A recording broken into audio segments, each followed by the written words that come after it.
68. 1. Daniel was then brought before the king to read and interpret the writing, and he said to the king, Thou hast acted very foolishly, in that thou hast defiled the vessels of the temple of our God. Therefore our God, being zealous for his children and for his sanctuary, sent an angel to write these words. And these are the words which he has written, shekel, i.e. the enemy of the Lord, has been weighed in the balance and been found wanting. He will therefore rend the kingdom from his enemy, and will give it to Darius and Cyrus, who have given thee battle. Between them the kingdom shall be divided. 2. And the princes of the king heard this explanation from Daniel, and that he reproved the king, saying, Hearken to me, I pray thee, King Belshazzar, and mark and understand my words. Didst thou not know that the Lord God of the heavens made thy father great, and raised him over all the kingdoms of the earth, that he caused him to rule, in his greatness, over the holy land, over the kingdom of priests and the holy nation? And that he, Nebuchadnezzar, treated them with great cruelty, that he shed their blood as water, burnt the holy temple with fire, and sent the whole of God's inheritance into captivity to Babylon? That then his heart waxed mighty and his spirit proud, so that he said, My hand is exalted, and my power has stood by me. That he did not remember that the God of the world, who exalteth and mocketh humble, had delivered all these things into his hands. Nor did he think of this until the Lord humbled him by making him wander among the wild beasts of the field and the birds of the heavens. And not until he believed that the Lord God of heaven is he who slayeth and bringeth to life was he restored again to his palace. And thou, Belshazzar, hast received thy father's kingdom by the will of the God of heaven, and reignest over all the land in the same manner as thy father. 3. When thy two vassals, Darius and Cyrus, rebelled and made a conspiracy against thee, and went to battle against thy mighty army, thou didst send forth thy warriors to subdue them. And they returned to thee exceedingly elated with strength and glory. But thou didst not give thanks to thy Creator, who gave thee the very breath of thy life, but to thy idols of silver and gold, of iron and brass, of clay and earthenware, which cannot rescue nor save, which can do neither evil nor good. And thou didst burn bright the lamp for thy 1,000 warriors and princes. Then didst thou send for the holy vessels, which were sanctified to the God of heaven, who breathed into thee the breath of life, and in whose hand is thy spirit, to slay or to keep alive. And thou didst defile his vessels by drinking out of them, together with all thy servants, princes, wives, and concubines, and didst sing praises to thy idols. For this the Lord's anger was kindled against thee in thy people, since thou hast foolishly done this. He therefore sent his scribe to write down upon the wall of thy house thy end, and the end of thy kingdom. Behold, the writing is written in Hebrew characters, but the language is Aramaic. The words are mean, tekel, upharsin, which means that God has numbered the years of thy kingdom, which have been found completed. The 70 years of the captivity, having come to an end. Thou hast been weighed, and been found wanting. Therefore thy kingdom shall be taken away from thee, and given to the Medes and Persians. 4. When the king, the princes, and the dignitaries of the kingdom heard this interpretation from Daniel, they were all greatly afraid, every one of them, their heart beat violently, and they were alarmed and trembled, and the king, being seized with dreadful pains through Daniel's words, fell upon his bed, sad and troubled, and mourning bitterly, while the rest of the princes returned to their houses in fear. When they went out through the gate they were in their excitement crushed and trampled on, and the king remained alone with his messengers and his household, and, being in great excitement and bewildered, he fell into a deep sleep. And slumbered like one of the dead through his fright and trembling. 5. Now, there was in the bedroom of the king a doorkeeper, one of the old servants of Nebuchadnezzar, who was much honored and respected. Meditating in his heart, he said, Did not Daniel interpret all Nebuchadnezzar's dreams? And did not all his words come true, so that nothing he prophesied failed to be realized? Now he has told the king what is decreed concerning him, for the Spirit of God is with him, and he does not lie. Why, therefore, should I not go, and, severing Belshazzar's head, run with it to Cyrus and Darius, the kings of Media and Persia, and thereby find favor in their eyes? And as he thought, so he did.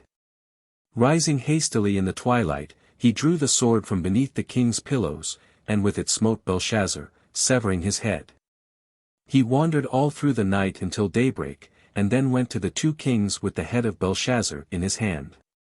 6. But when they saw it, both they and all the men trembled and gazed in fear at each other, as well as all the army.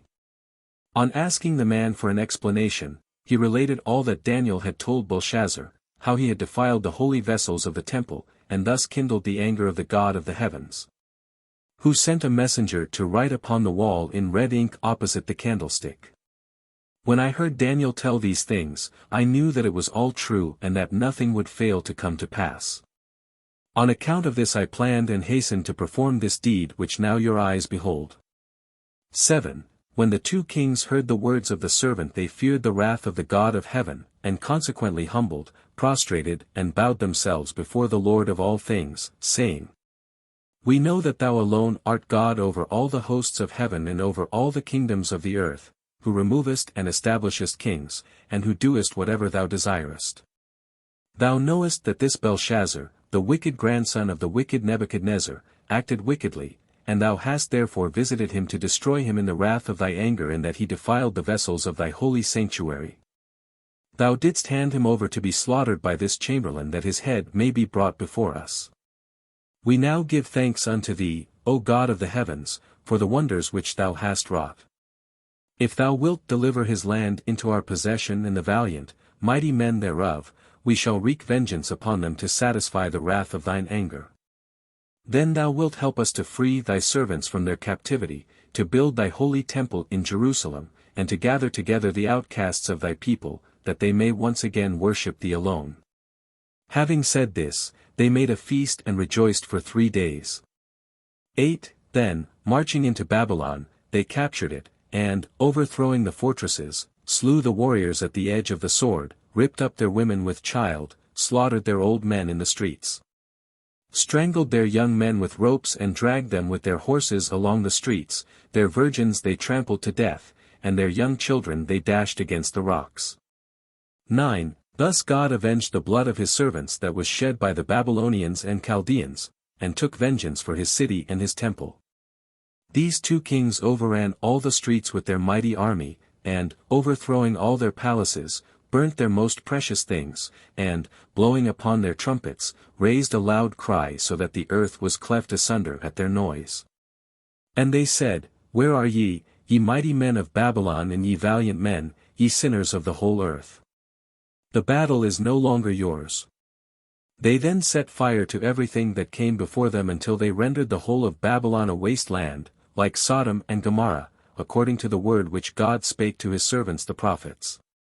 10. After this the two kings divided the whole kingdom of the Chaldeans by lot, so that Darius took for his portion Babylon, with all its inhabitants, and the great temple of the palace which Nebuchadnezzar had built. And Darius sat upon the throne of Belshazzar. Thus, while the great Babylon, with all its inhabitants, together with the land of Media, fell to the lot of Darius, the land of the Chaldeans, Assyria and Persia fell to the lot of Cyrus. 69. 1. Now it came to pass, when Darius was firmly seated upon the throne of his kingdom in Babylon, that he ordered Daniel to be brought before him, and, placing for him a throne, he sat before Darius. Then said the king, Art thou Daniel? I am, said he. Then give me counsel what to do, for the Spirit of the God of heaven is with thee, do not withhold it from me, for I am old now and wanting in strength. My active life wearies me, and continual wars make me faint. And now that my old age has begun, I am no longer able to bear the burden of my people, to judge between man and man, to reward the righteous and punish the wicked, for the thing is too heavy for me. 2. And Daniel replied, Let my lord the king appoint 3 officers, men of valor and truth, to take upon themselves part of the responsibility, and let them judge between man and man in order to relieve thee of the heaviness of the burden. And let the king rest in his palace. Then every matter that is too weighty for the judges shall be brought before the king, who shall decide. Thus the king and his throne shall be pure. He did as he was advised, for he appointed 2 princes of his host, with Daniel in authority over them, to judge the people, while he himself remained peaceably in his palace. 3. Darius issued a decree throughout all his kingdom, saying, The God of the heavens hath given me all these kingdoms of the earth, and the burden is too great for me to bear, for my soul is weary through old age. I have therefore taken advice of Daniel, who has given me true counsel, and I have hearkened unto him. I shall now rest in my palace so that the heaviness of the burden will be taken off my shoulders. Now give honor to the God of Daniel and believe in him. Rise up early and seek him, for he is the great God over all other gods. Let it be known to you that by the advice of Daniel have I done this. I have appointed over all my kingdom 2 princes of the host, to whose decisions all the people shall listen in all cases of trouble, so that the burden is made lighter for me. And Daniel have I appointed as overseer to these 2 princes, who are to obey him and to listen to all that he teaches them, and not to change his words, but to perform everything he commands them, for I have appointed him as a vicegerent. With the 2 princes of the army under him, and whoever violates this decree of the king shall forfeit his life. All the people obeyed this decree, and the princes, governors, commanders and rulers of the provinces bestowed honor upon Daniel, for the Holy Spirit was with him. 70. 1. Soon after this, however, the princes of the army, as well as the other chiefs, governors and dignitaries of the kingdom envied Daniel, and, meeting in council, they sought for some pretext by which they might overthrow Daniel. So they resolved to make a decree and a covenant that every man, old or young, belonging to the rulers or the princes, who shall during the next 30 days entreat any god, or ask a request from any being, except from the king alone, shall be given as food to lions, nor shall he be rescued by the hand of the king, or redeemed by his great wealth to annul the decree. Daniel was ignorant of their machinations, for they cunningly kept their secret from him, saying, If we do not trap him in a religious matter we shall not be able to overthrow him. But they did not know that, as Daniel was faithful to his God, so would his God prove faithful to him. 2. The men, having then written down what they had resolved to do, they each one of them signed it and sealed it with his seal, in order to give it greater authority. They then waited upon the king with their writing, who took it and read it innocently without suspecting that it was a secret plot cunningly devised against Daniel. Therefore he confirmed the decree by sealing it with the king's seal, and giving it to his scribes to guard for the appointed time. 3. One day the men went to Daniel's house to spy, and, finding a girl playing about opposite the entrance of his house, they asked, Where is Daniel, and what is he doing? And she replied, Behold, he is in the upper chamber of his house, praying near the window which looks towards the holy temple at Jerusalem, and uttering praises and words of thanksgiving to his God. Believing her, they went to the upper chamber, and found him on his knees with his hands spread towards heaven, for Daniel supplicated to God 3 times during the day. 4. When these men came into Daniel's chamber he was not frightened, nor did he tremble at the noise of their voice, and he finished his prayer, when they all immediately seized him and brought him to the king. But when the king saw Daniel in the hands of the princes he trembled very greatly, and was astounded, for he then knew that it was against Daniel they had made and established such a decree. Then said the king to the princes, What have ye done to Daniel, and what have ye to do with him? 5. And they replied, Have we not written down and sealed the decree in accordance with the law of Media and Persia, which cannot be changed or frustrated? That whoever prostrates himself to any being for the whole of this month other than to the king shall be consigned as food for the lions? Behold, Daniel was found in his house praying to his God, and thus this decree of the king of Media and Persia was violated, which cannot be. Now, since Daniel has mocked us in trying to set our laws at naught, give him into our hands, and we shall cast him into the den of lions, that no other person may attempt such a thing again in opposition to the laws of Media and Persia. And the king answered the princes, saying, Ye have devised this plan against Daniel to attack him for your envy. Now, cease pursuing him, for he is a Jew, and his God is revered, glorious and mighty, who may visit you with his anger, and destroy you. But the princes seized Daniel with their hands, ready to destroy him by casting him into the den of lions.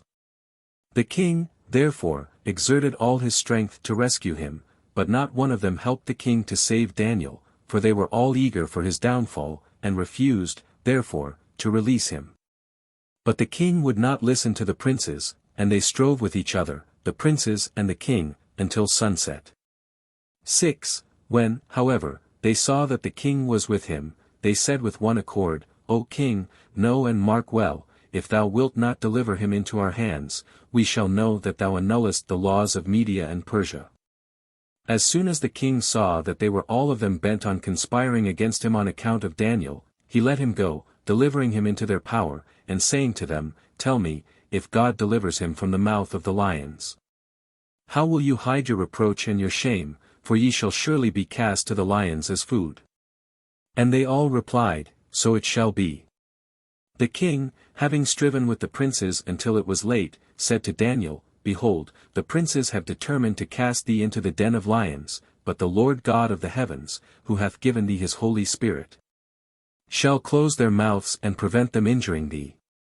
But I am innocent before thy God, for I sought to rescue thee, but could not. Then, drawing Daniel forth, they cast him into the den in which 10 lions were enclosed.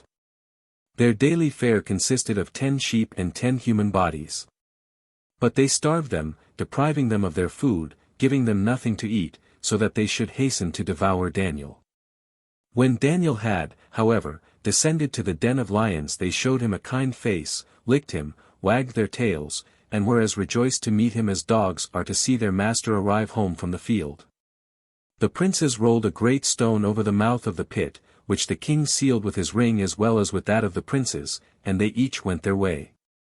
7. Daniel, in the meantime, praised the name of his God all the night until the next morning with the voice of song and thanksgiving, while the lions crouched round about him, eager to hearken unto his song.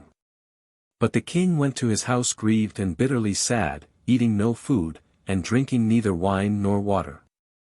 He forbade the musical instruments to be played before him, and did not remove his garments, for he was grieved at heart for Daniel. His sleep also left him, for he was saddened at the prince's plot against Daniel. Then, turning over on his side and sighing, he said, Would that it were morning, to see what has become of Daniel. 8. On that same day, and at the same time as Daniel was cast into the den, behold the prophet Habakkuk, in the land of Judah, returned that evening from harvesting, and prepared a large dish to feed the reapers. While he was carrying his burden in his hand to supply the reapers with food, the word of the Lord came to him, saying, Go thou with this food to my servant Daniel, in the land of the Chaldeans, to the den of lions, where he is cast. But, O Lord God, who will lead me there, said he, at this time, since the distance is so great for me? And forthwith an angel of God lifted him by the lock of his hair, together with his food, and placed him in the midst of Daniel's den, where he put down the food. The angel then brought him forth thence, and restored him to his native place, whence he was taken before the reapers had had their meal.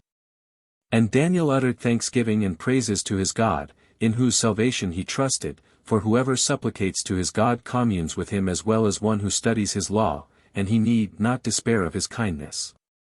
9. On the following morning at daybreak the king arose and hastily went to the den, and when he heard Daniel's voice singing in the beauty of his praises, he was not able to speak to him, for his voice was stifled through his sobbing.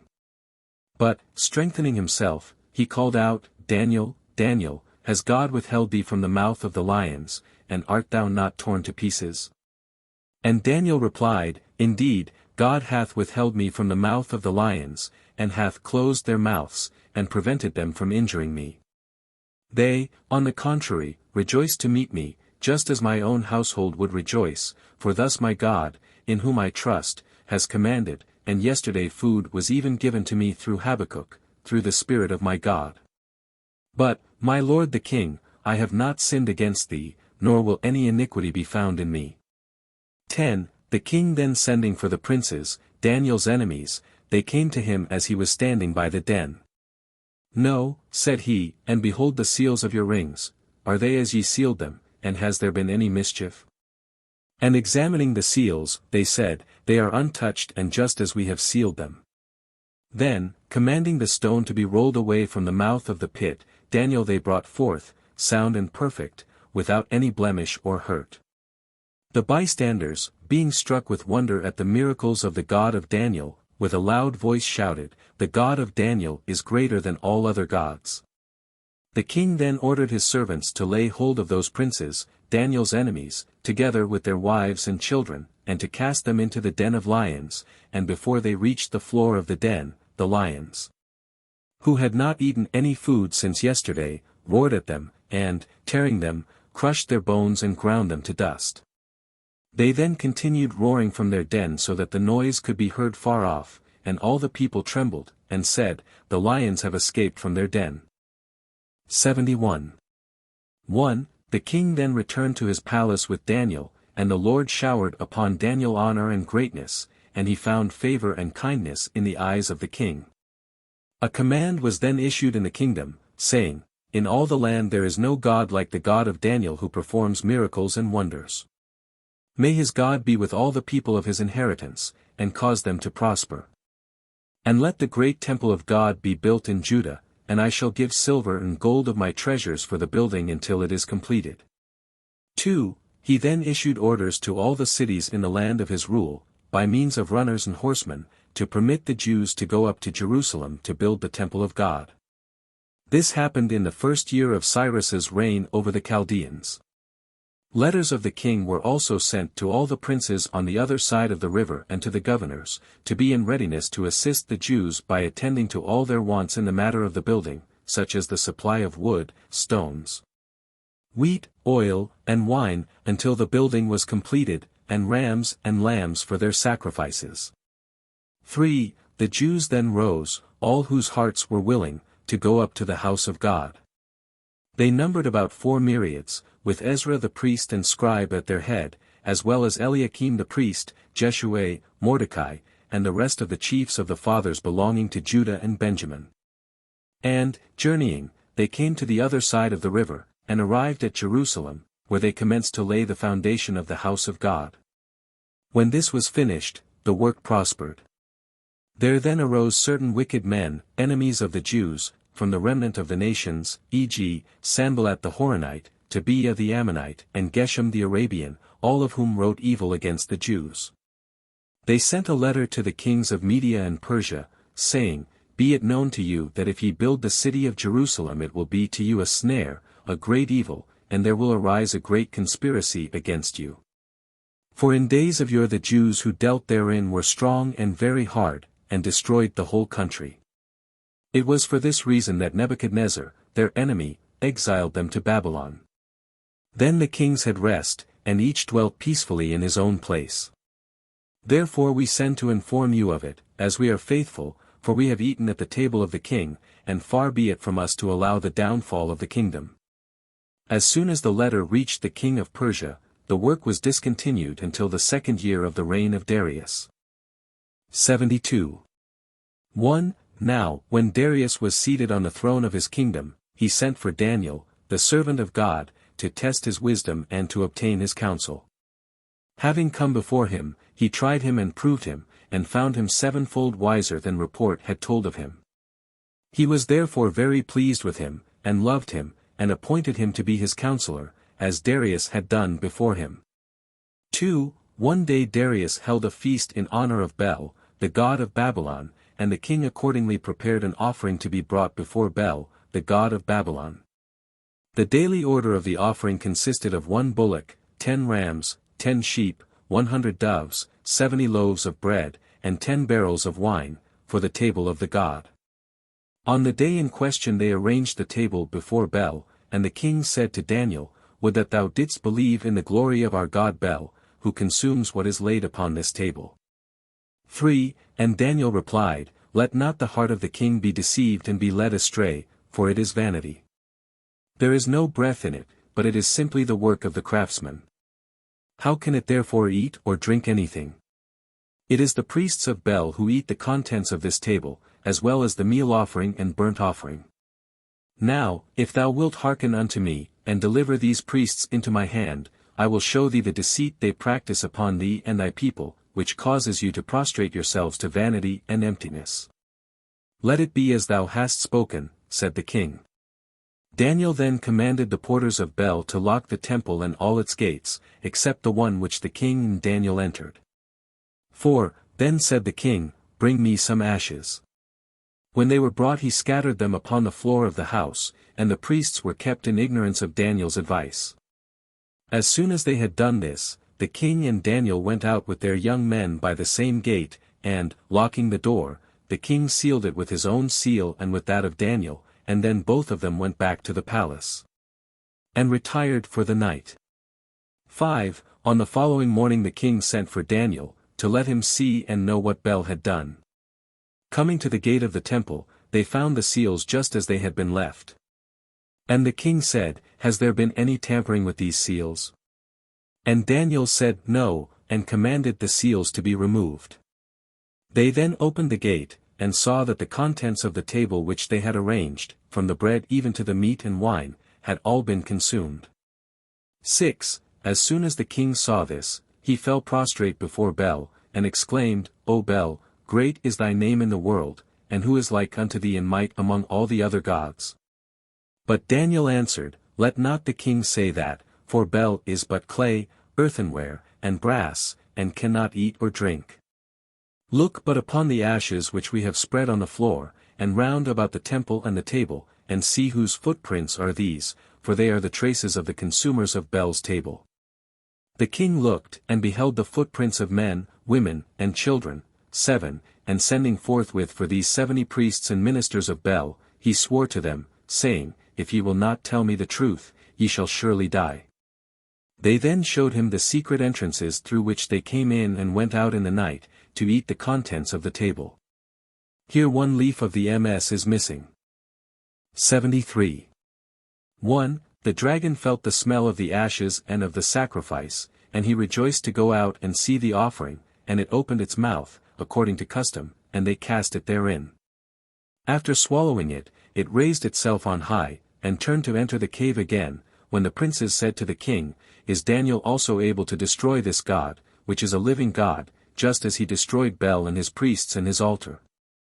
Thus putting an end to his worship? Why does he not strive with this God, for, if he does, then we shall be avenged for the destruction of Bel and his temple. 2. Then said the king to Daniel, Hearken to me, pray, and give ear to what I say.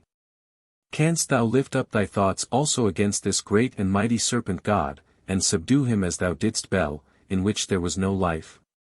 This, however, is mighty and strong, and who would dare rise up against it to do it evil? But Daniel replied, Let not the king err also in this, for it is but a beast, and can be subdued by the hand of man. It hath no spirit, and now, if my lord the king will permit me to go against this dragon, I shall slay it without either sword or stick or any warlike instrument, for it is but a reptile that crawls upon the earth. And the Lord set the fear of man in every beast, insect, and reptile, for in the image of God did he make man. I shall therefore destroy it just as I destroyed one of the graven images, but do not give power unto thy princes to do me evil. Go thou and do what thou canst, replied the king.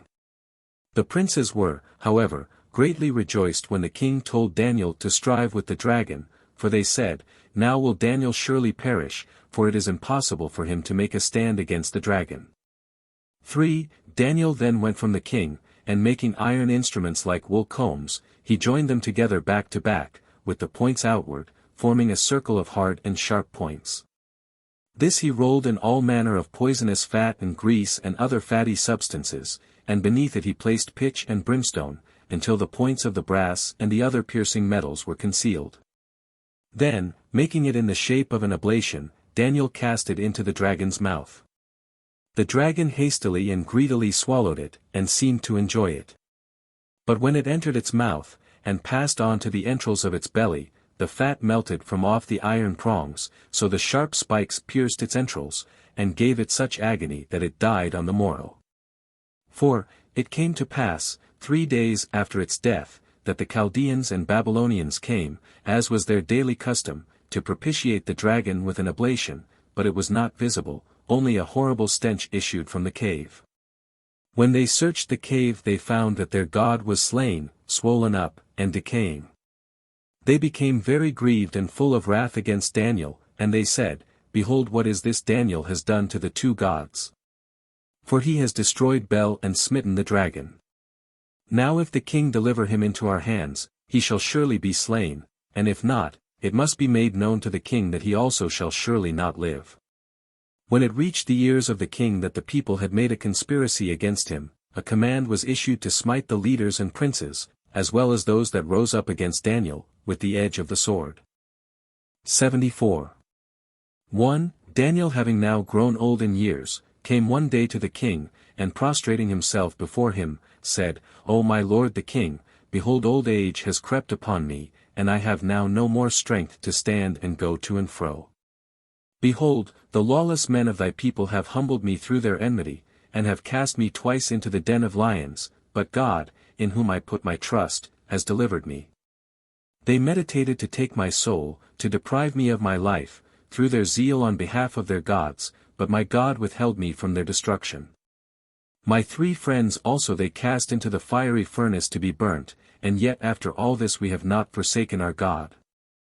Now, my lord the king, I pray thee allow me to go back to my native city and to my house, to worship the God of my fathers for the remainder of my days, for I am old and have no longer the power to restrain, check, the multitude of thy host.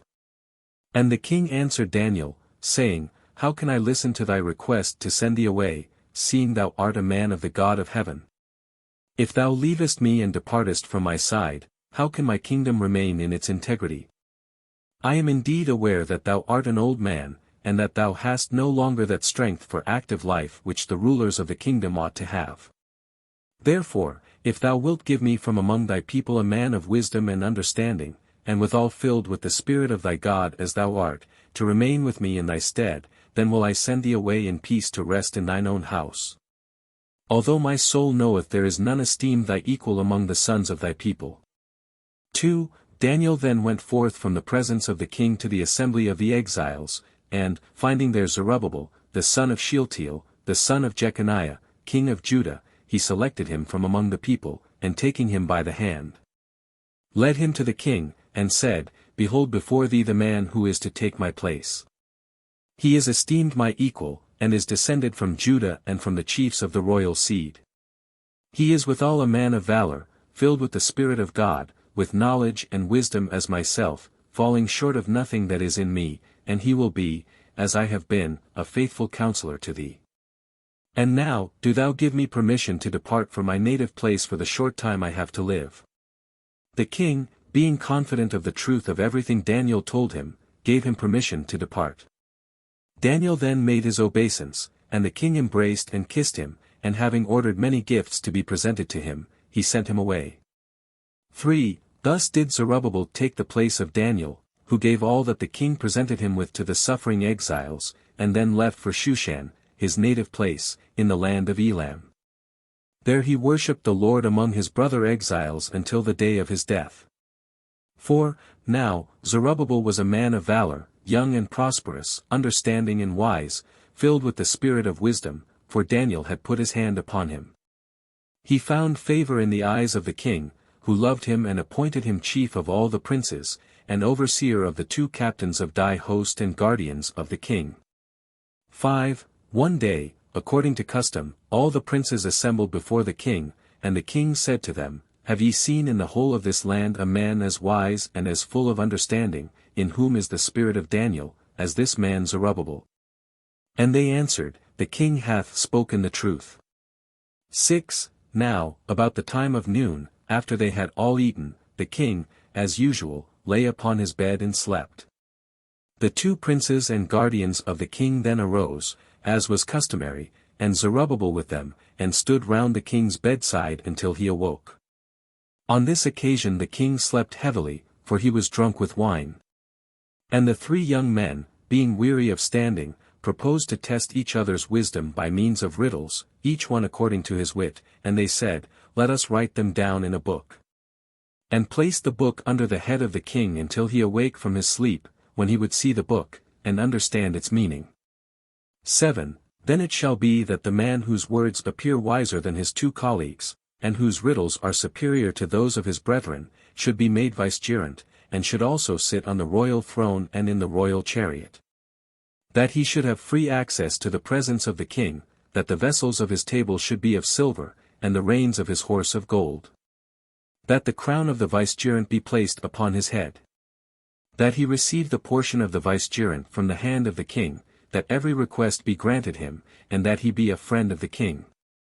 To this they all agreed, and, making a covenant in accordance therewith, they established it according to the laws of Media and Persia, which can never be altered. 8. Then, bringing the pen and the scroll, they cast lots as to who should be the first to inscribe. The first wrote, "On the earth there is no one so powerful as a king." The second wrote, "Wine is the strongest thing on earth." And Zerubbabel, who was the third, wrote, "There is nothing on the earth so powerful as woman." When they had finished writing their words of wisdom, they placed the scroll under the king's pillow, but the king was awake, for though his eyes were closed yet he heard their whisperings. And when they placed the scroll under his pillow the king arose as if he had just woke from his sleep, and, rubbing his eyes with his 2 hands, he looked under his pillow, and saw the scroll which the 3 young men had written.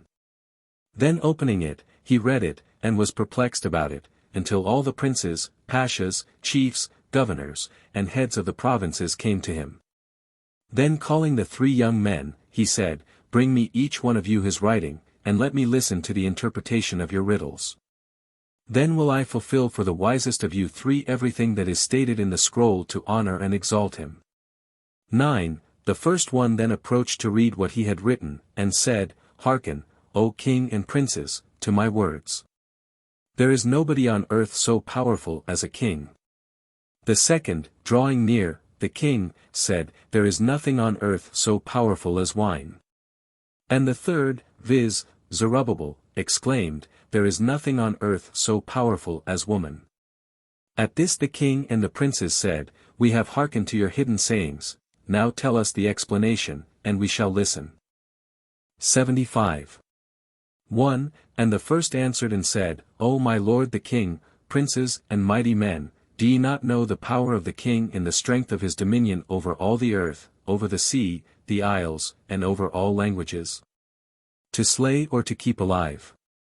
If he commands an army to march forth, they march forth armed, they turn not their heads, though they may stand face to face with death. If he command them to overthrow cities, they overthrow them. If to hew down mountains, or to pull down walls, they obey. If he command them to plow for him, they plow, they sow and reap his produce, for they fear the wrath of the king, who is mighty and lord over all, and no one dares frustrate his word. Therefore believe ye my words that there is no one on earth so powerful as a king." All the bystanders were astonished at his speech. 2. The second now replied, saying, "Though ye know the power of a king in the strength of his might, for he has dominion and rules over the land, yet wine is stronger than a king. It is true he has great power, but as soon as he drinks freely of wine, it overpowers him and inclines his heart to other things. He sings, plays and dances, for his heart is turned by the wine, so that he repulses his kin, approaches strangers, slays his friends, and confers honor upon strangers, and respects neither his father nor mother. 3. Do ye not know that such is the power of wine? When a man is drunk he cannot learn, but is rather prone to singing. He whispers to his neighbor and reveals secrets, and hidden things drop out of his mouth. Men full of sorrow the wine makes glad, and even if mourners and those whose hearts are grieved drink thereof, they rejoice and are merry. The drunken one draws his sword against his neighbor, and he gets fierce, and bashful men it makes bold. But when the wine has disappeared from them, they have forgotten all, and say, "We have not done this thing." Is thus wine not stronger than a king, as it rules over him? It makes man walk crookedly, he cannot see straight, and he continues babbling things which he has not learned.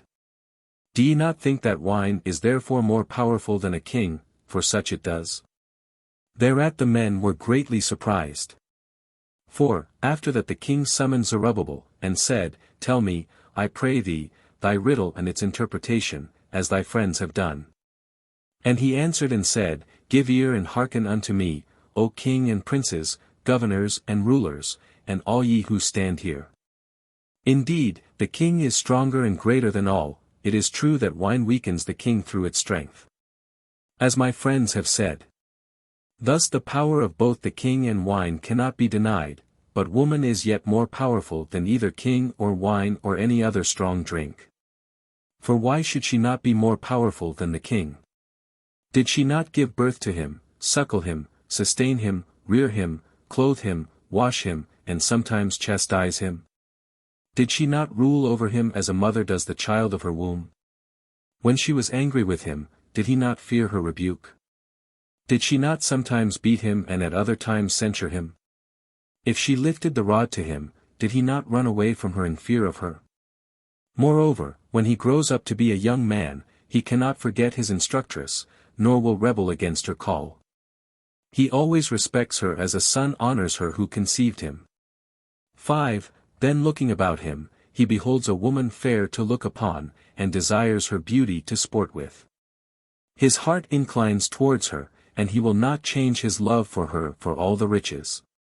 It is then that he leaves his father and mother, forsaking them for her love and her beauty, and many are they that have been led astray through the love of woman, many are they that have acted foolishly, and become mad for her sake. And many that have met their death for the sake of woman, and have fallen for her pride down into hell. Wise men also have been caught in her net, and much hatred has the frivolous one caused among brothers. Do ye not know and understand that if a man sees a comely woman, and he carries in his hands goodly things, will not his eyes gaze upon her, for his heart inclines towards her? If she answers him when he speaks to her on account of her beauty, will he not leave everything that he keeps in his hands to speak to her? For his heart is drawn near to her.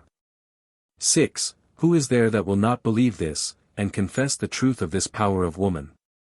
Tell me, for whom do ye steal, for whom do ye rob, and for whom do ye gird yourselves? Is it not for woman? Is it not for her that ye buy all the precious ornaments? Is not the myrrh and the aloe for her? Are not all the spices, perfumed oils, and frankincense for her?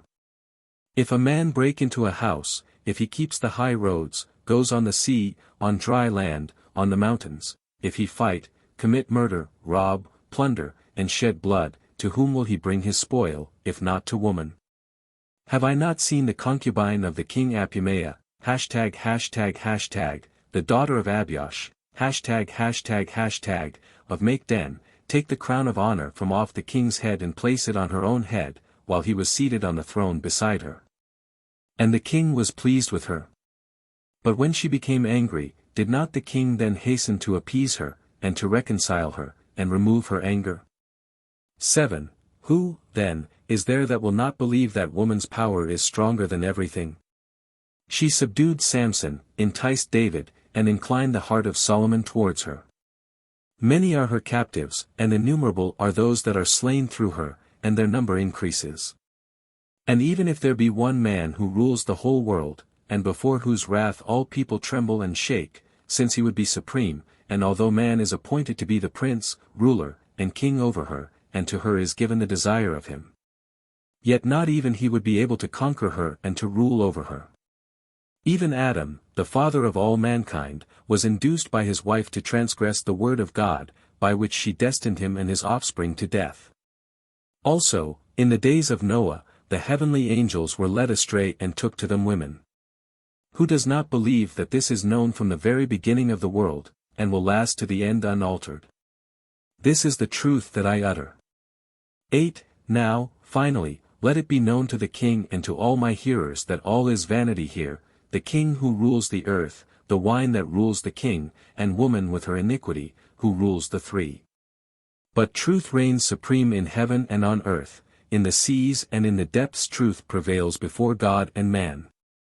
For where truth dwells there wickedness cannot abide, for the heavens and the earth are founded upon truth, and the Lord our God is true forever. 9. After this all the people assembled there before the king exclaimed, It is true. Then said the king to Zerubbabel, Come near to me. When he approached, the king kissed him and embraced him in the presence of all the people, and said, Blessed be the Lord God of Zerubbabel, who hath given him the spirit of truth, for there is nothing like God's truth, everything else is vanity. And the princes also exclaimed, Indeed, truth is greater than all things, nor can one stand up against it since it dwells in the heaven and in the earth, and upon it is everything based. True is the God of Zerubbabel, who hath given him the spirit of truth to praise and to glorify truth before God and man. 76. 1. The king then commanded all the honors written in the scroll to be carried out for Zerubbabel, for he had found great favor in the eyes of the king in the two princes, his colleagues. And the king further said to Zerubbabel, Ask, in addition to what is written in the scroll, whatever thy soul desires, and I will grant it, even to half the kingdom. And Zerubbabel answered and said, Remember, my lord the king, the vow which thou and King Cyrus made to the God of heaven, viz. To build his house, and to restore his holy vessels, and to allow his captive people to worship him in the temple that is called by his name, that they may pray to the great God of heaven for the welfare of thy reign. For thou must not delay the vow which thou madest to the heavenly God. 2. The king thereupon commanded the scribes to hasten and write down Zerubbabel's request, to rebuild the ruins of Jerusalem. He then sent a message to Cyrus, king of Persia, to join hands with him in this work, and thus to fulfill their vow by establishing the house of God in Jerusalem.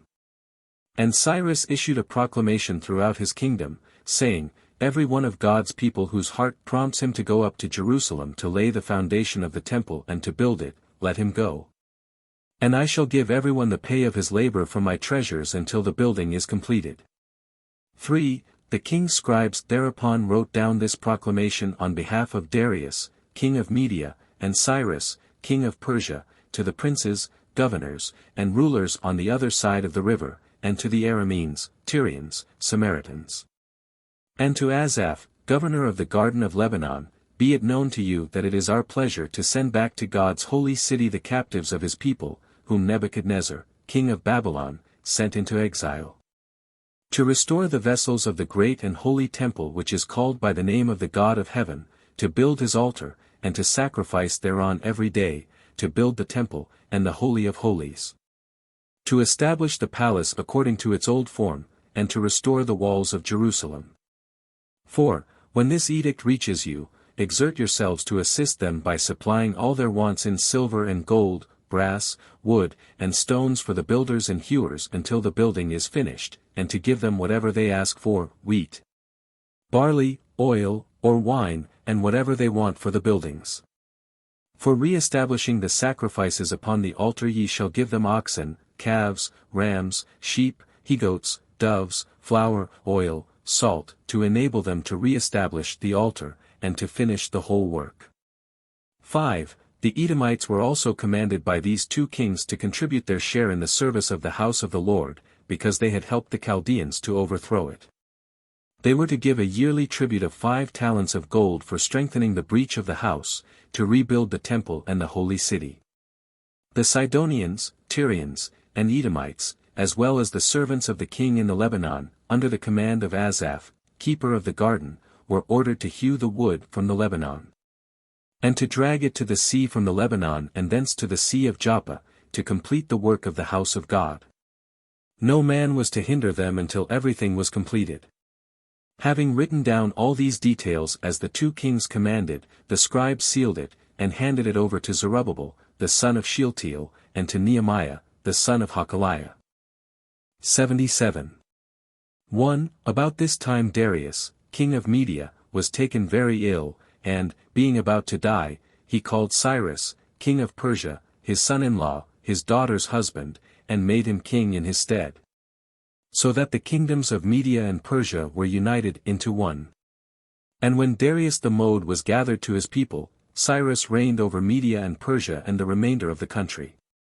He then issued a proclamation in all his kingdom, saying, Whoever of you among the people of the Lord God of heaven is willing to go up to Jerusalem to the footstool of the great and mighty God, to build his house and his temple which the wicked Nebuchadnezzar, who was more wicked than all his predecessors, overthrew, let him go up and assist in the building, and may his God be with everyone whose heart prompts him to do so.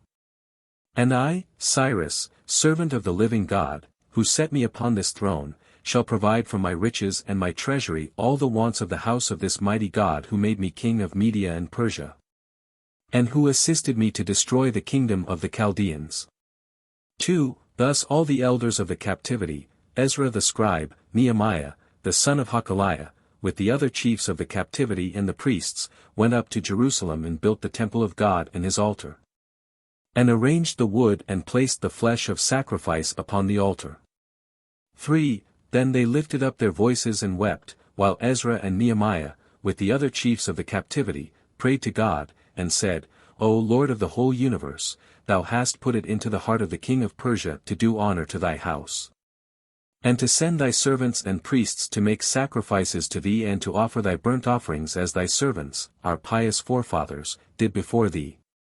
Behold, we, also thy servants, have come to this place, and have rebuilt thy altar after the same pattern, and we offer sacrifices to thee, and arrange the wood beneath the burnt offering.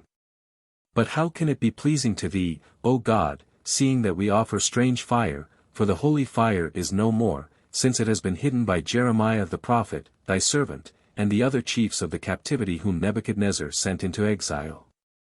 What shall we do, O God of heaven? Give us counsel and help, for to thee belongs dominion, to help us and to strengthen our hands. For, now, it happened while they were praying to the Lord in this wise, a very old man about 100 years of age, belonging to those priests who were exiled in the days of Nebuchadnezzar, was heard calling. Being rather deaf through old age, he summoned his 6 sons before him, and said, O my sons, if I have found favor in your eyes, carry me near the altar and place me opposite it that I may inhale the sweet-smelling frankincense of the altar. For I have not been deemed worthy of that pleasure for many years now. Let your kindness be extended to me that ye may hearken to me this once, that I may be enabled to smell it once more before I die. Ye shall be rewarded by the holy God, for I have been a great burden to you. 5. His sons forthwith carried him into the midst of the assembled priests opposite the altar. When he heard the noise of the multitude and the priests crying to God for the holy fire, the old man said to his sons, What ails the people that they cry? And they replied, The priests are seeking the holy fire which is no longer to be found, as it has been hidden from them. Carry me, then, near the priests and the heads of the fathers, and I shall tell them where it is, and where Jeremiah the prophet and the other priests who went into exile had concealed it. 6. His sons carried him in the midst of the chiefs of the fathers, who asked him about it, and he told them where it was. Then, carrying the old man, and crossing the brook of Kedron in the valley of Hinnom, they ascended Mount Olives. And during their descent, when they faced the valley in the plain, the old man showed them a large stone sunk in the earth. Digging up the dust round about the stone, they rolled the stone away, and removing the lime beneath it, they opened the pit. 7. Then said he to the young priests, Descend thither and take the fire, for there it was placed. He repeated his command, whereupon they descended, and found there at the bottom of the pit something like the lees of oil, and like mud and honey. When they related this to Ezra and the priests, they replied, Bring up whatever ye find, and no stranger touch you until ye come to the altar. Then place what ye have carried away upon the altar, upon the burnt offering, and upon the wood. They went down and did as they were commanded. 8. And as soon as they did this, a great fire suddenly burnt upon the altar, and grew into such huge flames that the priests and the people fled from before it, for they could not endure it. It licked the burnt offering, and, traveling round the temple, cleansed it, after which it got considerably smaller, so that it remained only on the altar, as usual. From that day thenceforward a continual fire burnt upon the altar, as they placed the wood regularly upon it until the second captivity. 9. But the ark was not there, because Jeremiah took the ark with all the curtains which Moses, the servant of God, made in the wilderness, and he carried them up to Mount Nebo and placed them in a cave. The priests of that time pursued him to find out the place of the ark, and of the tablets, of the curtains of the tabernacle, and of the tent of the congregation. When Jeremiah looked behind him and saw the priests, he became angry with them, and swore to them, You shall never discover the place you desired to know until I and Elijah appear. Then we shall restore the tabernacle and the tent of the congregation to its original place, as well as the ark of the testimony and the 2 tables of stone which it contains. Then we shall enter the Holy of Holies.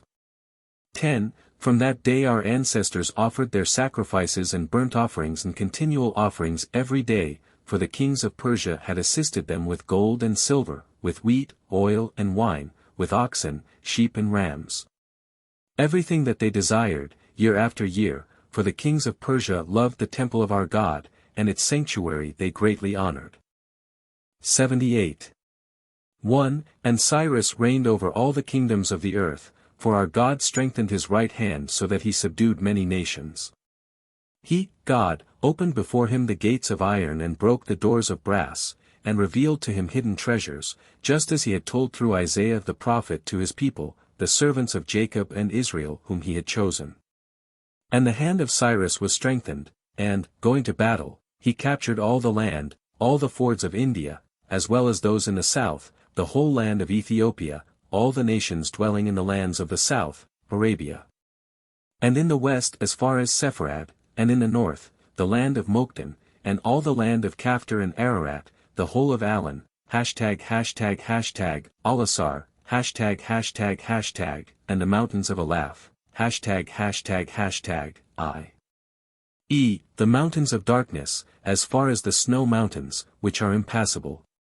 The rest of his mighty deeds and his battles, are they not written in the book of Chronicles of the kings of Media and Persia, and in the book of Joseph ben Gorion, the anointed priest of battle, who was exiled from Jerusalem in the reign of Vespasianus, and in the book of Chronicles of the kings of Borne?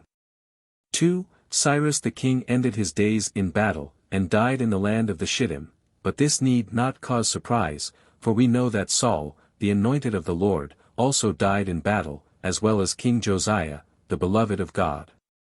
3. When Cyrus went to the land of Shittim, he smote their king at the edge of the sword, together with his warriors, because they raised their hands against the king, i.e., himself. And when they fell, the Shittites fled with their queen, Tamra, ###, and her son until they came to their fortresses, and there they shut themselves in. As soon as Cyrus saw that they had shut themselves in their castles and that no one went out or in, he enticed them out by a ruse, for he departed with all his camp as if seeking to find an escape, whereupon the Shittites, with Tamra's son, came out of their castles to pursue them. When they had come out into the plain, Cyrus suddenly turned upon them, and smote 300,000 of their warriors, and among the slain was found the son of their queen Tamra.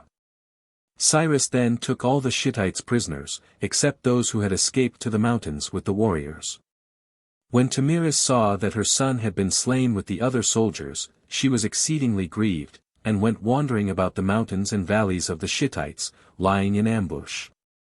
When Cyrus left the land of the Shittites, he being confident of his victory, never thought of any possible ambush. Therefore his army passed on before him, and, being left behind with a few followers, he encamped between two mountains and lay there down to sleep. 4. On the same night he was attacked by the woman, who was like a wild beast, like a lioness bereaved of her cubs, and like a bereaved bear. She smote the whole camp of Cyrus, numbering 200,000 mighty men of Persia, together with their king. Then, strengthening herself, she went to the dead body of Cyrus, and, cutting off his head and placing it in a leather bottle, which she filled with the blood of the slain, she said, "Drink and satisfy thyself with the blood which thou hast been so fond of shedding these 30 years without tiring." 5. Cyrus being thus gathered to his people, Cambisa, his son, reigned in his stead. As soon as he was enthroned he went to Shittim and destroyed the remainder of its inhabitants, together with their queen, Tamra, and all her offspring. After him, Ahasuerus arose and abolished all the work of the temple, for the enemies of the Jews had increased, and had written accusations at the beginning of Ahasuerus' reign. Thus the service of the temple was stopped until the 2nd year of the reign of Darius, king of Persia. 79. 1. But our ancestors served the kings of Media and Persia with great loyalty, for they neither did them harm nor oppressed them. It was only in the time of Ahasuerus that the memory of Judah was nearly destroyed through the enmity of Haman the Amalekite, because Mordecai, a descendant of Saul, who smote the Amalekites from Havilah to Shur, a distance of several days, would not rise before him. He slew more than 500,000 Amalekites, and put to the sword their men, women, and children, to the number of thousands of thousands. It was for this reason that Haman, who was descended from them, cherished that hatred against the people of Judah, and especially against the tribe of Benjamin. 2. Now, in the days of Ahasuerus, when Mordecai was sitting at the gate of the king, he discovered a secret plot of 2 Persian princes, Bigthan and Teresh, whom he heard whispering and plotting to sever the head of the king while he lay in his bed, in order to carry it to the Macedonian king, for at that time the Macedonian Empire was warring against the Persian kingdom. This plot Mordecai revealed to Esther, and she in her turn to the king, who commanded this act of loyalty on the part of Mordecai to be noted down in the Book of Chronicles, as well as the reward due to him. When, however, these 2 chamberlains were hanged, it incurred the wrath of Haman, for they were his counselors, and he, therefore, sought to blot out the name of Judah from under the heavens. But Mordecai discovered this plan of his and remembered the dream he had in the 2nd year of the reign of Ahasuerus. 3. It was the following: there was a great earthquake, accompanied by a noise and the sound of wailing in the land, so that fear and terror fell upon all the inhabitants. And 2 immense dragons with terrible noise went against each other in battle, whereupon all the inhabitants ran towards the spot. Living among them was a small nation, and all the nations round about it rose up to destroy their memory from the face of the earth. On that day everywhere it was thick darkness, and the small nation, being much oppressed, cried unto the Lord. The dragons continued to fight furiously, and nobody could separate them, when 2.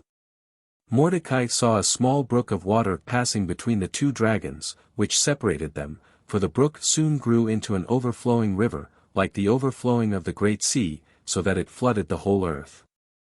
The sun then shone upon the earth, and the small nation was raised to exaltation, while the proud ones were humbled, and peace and truth were restored in the world. 4. Mordecai from that day always nursed that dream in his heart, and when Haman oppressed him, he said to Esther, "Remember the dream I narrated to thee in the days of thy youth. Now arise, and, beseeching the Lord for mercy, go into the presence of Ahasuerus, stand before him in all thy beauty, and plead the cause of thy people and thy kindred."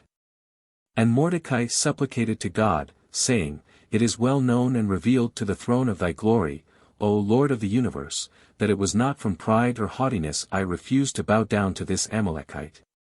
But on account of the reverence I have for thee I opposed him, refusing to bow down, for I fear thee alone, O Lord of the universe, and would not, therefore, give thine honor to flesh and blood. Therefore, I would prostrate myself to no being except thy holy presence. And who am I that would not bow down to Haman? Yet for Israel's salvation I would lick the shoe upon his foot, and the dust upon which he walks. 5. O Lord, deliver them from his hand, that he may fall into the pit which he has dug for us, and be caught in the net which he has spread, hidden, under the feet of thy pious men. That they may thereby know that thou hast not forgotten the oath thou didst swear. For thou didst not deliver us into captivity because thou wert not able to save us, but because of our sins and our iniquities, for we have sinned against thee. But thou, our God, art mighty in salvation, therefore save us, O Lord, from his hand. In our distress we call upon thee to protect us, and to stand up in our midst to fight those who rise up against us. Remember, we beseech thee, that we are thy portion. For of old, when thou didst give the nations their inheritance, and when thou didst separate the sons of men, we were thy portion, the lot which thou didst cast fell upon us to be chosen for thy name. 6. Why, O God, should our enemies say we have no God? Why should they open wide their mouth to swallow up thy portion and praise their idols and vanities? We beseech thee, O Lord, send salvation unto us. Let them be ashamed of their idols and vanities, and let them place their hand upon their mouth and see thy salvation, O Lord. Have mercy upon thy people, and upon thine inheritance. Do not close the mouths of those who praise thee and proclaim thy unity evening and morning continually. Turn our sorrow to joy and gladness, that we may live and give thee thanks for the blessed salvation by which thou wilt save us. And all Israel cried unto the Lord for the trouble and sorrow which had come upon them. 80. The beating of the grave. 1. And Esther fled to the Lord, for she feared the evil which was growing.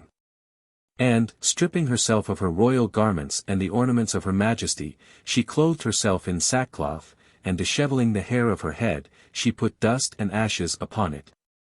Then, afflicting her soul with fasting, she fell upon her face in prayer, saying, O Lord God of Israel, who art the King of kings, who art to be feared, who createdst the world, and who rulest over us, help thine handmaid in her desolation. For she has no Saviour except thee. Behold, I dwell in the king's palace alone, without father or mother. Like an afflicted orphan begging charity from house to house, so do I beg for thy mercy, from one window to the other in the palace of King Ahasuerus, and have done so from the time I was brought here until this present day. 2. O Lord, if it is pleasing to thee, take my soul from my own hand, and if not, then deliver, I beseech thee, the flock of thy pasture from those lions who have risen up against them. For my father taught me that thou didst redeem our forefathers from Egypt, and didst slay all the firstborn of the Egyptians. Thou didst bring thy people forth thence with a strong hand and an outstretched arm, and didst cause them to pass over the sea like a horse on dry land. Thou didst give them food from heaven, water from the cleft of the rock, and meat in plenty. Thou didst smite great and mighty kings before them, and cause them to inherit the goodly land. But when our ancestors sinned against thy great name, then didst thou deliver them into captivity, and here we are in exile to this day.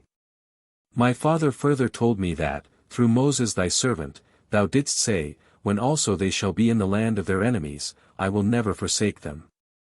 3. Now, O Lord, Father of the fatherless, stand at the right hand of this orphan, who trusts in thee, and grant me mercy when I am in the presence of King Ahasuerus, for I fear him as a kid fears the lion. Make lowly all his counselors, that he may be humbled and subdued before the grace and beauty thou hast given me. O my God, cause his heart to hate our enemies and to love thy servants, for the heart of kings is in thy hand. O thou mighty, revered, and exalted God, deliver me from the fear and trembling which have taken hold of me, that I may go into his presence in thy name, and come out in peace. 4. On the third day Esther accordingly clothed herself in royal garments, and came before the king, who was sitting upon the throne, accompanied by her 2 handmaidens. Upon one of them she placed her right hand, and leaned upon her, according to the royal custom, while the other maiden followed behind her to hold up her train, that the gold and precious stones should not touch the ground. Before him were seated all the potentates of the kingdom, who said one to the other, This woman is sure to be killed, since she has entered here without an appointed time. One said, I will then take her royal garments. Another, I shall take the ornaments on her feet, and another, I will take the ornaments on her hands. When Esther heard these remarks, she kept her face serene, and concealed the grief of her soul. 5. The king, then raising his eyes to her, was much enraged that she had transgressed the law by coming into his presence without being called. When Esther noticed the king's anger and fury, she trembled, and, feeling faint, placed her head upon the maid at her right. But our Lord saw the oppression of his people, and had pity upon Israel and upon the trouble of the orphan who trusted in him, and he made her find favor in the eyes of the king, for the Lord added beauty to her beauty and majesty to her majesty. And the king, rising in haste from his throne, ran towards Esther, and embraced and kissed her, and, taking her in his arms, said to her, What is this fear, O Queen Esther? For this decree of ours does not apply to thee, since thou art the queen, my friend and companion. And, taking up the golden scepter, he placed it into her hand, and added, Why dost thou not speak to me? And Esther replied, When I saw thee, O Lord, my soul trembled before thine honor, and on account of the greatness of thy glory. 6. She then leaned her head once more upon her handmaid, for she was faint from fasting and from trouble. The king, however, was now very much alarmed at this, and wept before his wife, while all his ministers entreated her to speak to the king, in order to appease his soul. And the Lord brought about that great salvation through Queen Esther and Mordecai. Haman and his sons were hanged upon the gallows, and all those who devised evil against Israel were slain at the edge of the sword, and Mordecai from that day forth was honored in the king's palace. 81. This is the letter which Haman sent, to the nations, for the purpose of causing the house of Jacob to perish. 1. I, Haman, who am great before the king, and second to him, who am the chief of the potentates, and seventh among the princes, and who am the most favored in the kingdom, I, Haman, do write with the consent of all the prefects, eparchs. governors, rulers, and of all the kings of the east who lend their aid, and with the consent of all the royal princes. We all with one consent, with one mouth, with one speech, and in one language, write down, with the permission of King Ahasuerus, and seal it with his ring, so that it cannot be retracted, concerning the great eagle, whose wings were spread over the whole world, so that no bird, beast, or animal was able to stand before it, until the great meat arose and smote it with one great blow, by which its wings were broken, its feathers plucked out, and its legs cut off, thereby giving the whole world rest, peace, and tranquility, from the time it wandered from its nest until this very day. We now see that it wishes to grow and to increase its feathers and to spread out its wings again to cover us and the whole world, and to rend us in pieces in the same manner as it rent our forefathers who preceded us. 2. On this account all the great men of Media and Persia have here assembled, and with the permission of the king we all of us with one counsel write to you to spread out nets to catch this eagle, whose strength again increases. And bring her back to her nest, to pluck out her feathers and to break her wings, to give her flesh to the birds of the heaven, to destroy her seed, to crush her young, and to root out her memory from the world. Our counsel is not like Pharaoh's, who decreed only concerning the males, leaving the females, nor as Esau's, who said, Now that the days of my father's mourning draw nigh, I will kill my brother Jacob, and make his sons my servants. Nor like Amalek's, who pursued Israel, and slew the weak, but let the strong remain, nor like Nebuchadnezzar's, who exiled them, and, giving them rest, promoted some to the throne of the kingdom. Nor like Sennacherib's, who brought them to a land like their own. 3. But with a united wish, we have decided to destroy and to blot out all the Jews, young and old, women and children, and all on one day, so that there be no seed left in the world, that their children act not as they did to our ancestors. To our fathers, and our great men, for those who did good to them they rewarded with evil. We would be justified even if we took only revenge for Pharaoh, who did many good deeds for them, for he made Joseph, a servant, king over them and over all Egypt, and when his father and brothers came to him, he gave them the very best part of the land to dwell in, and maintained them during the years of famine, so that his people increased and multiplied in the land, and a prophet arose among them, Moses by name, the son of Amram.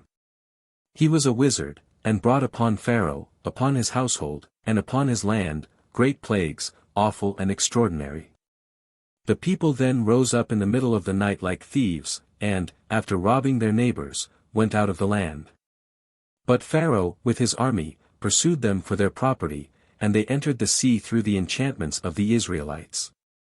But they did not know by what means they had entered, and they were all drowned in the sea, thus returning evil for good.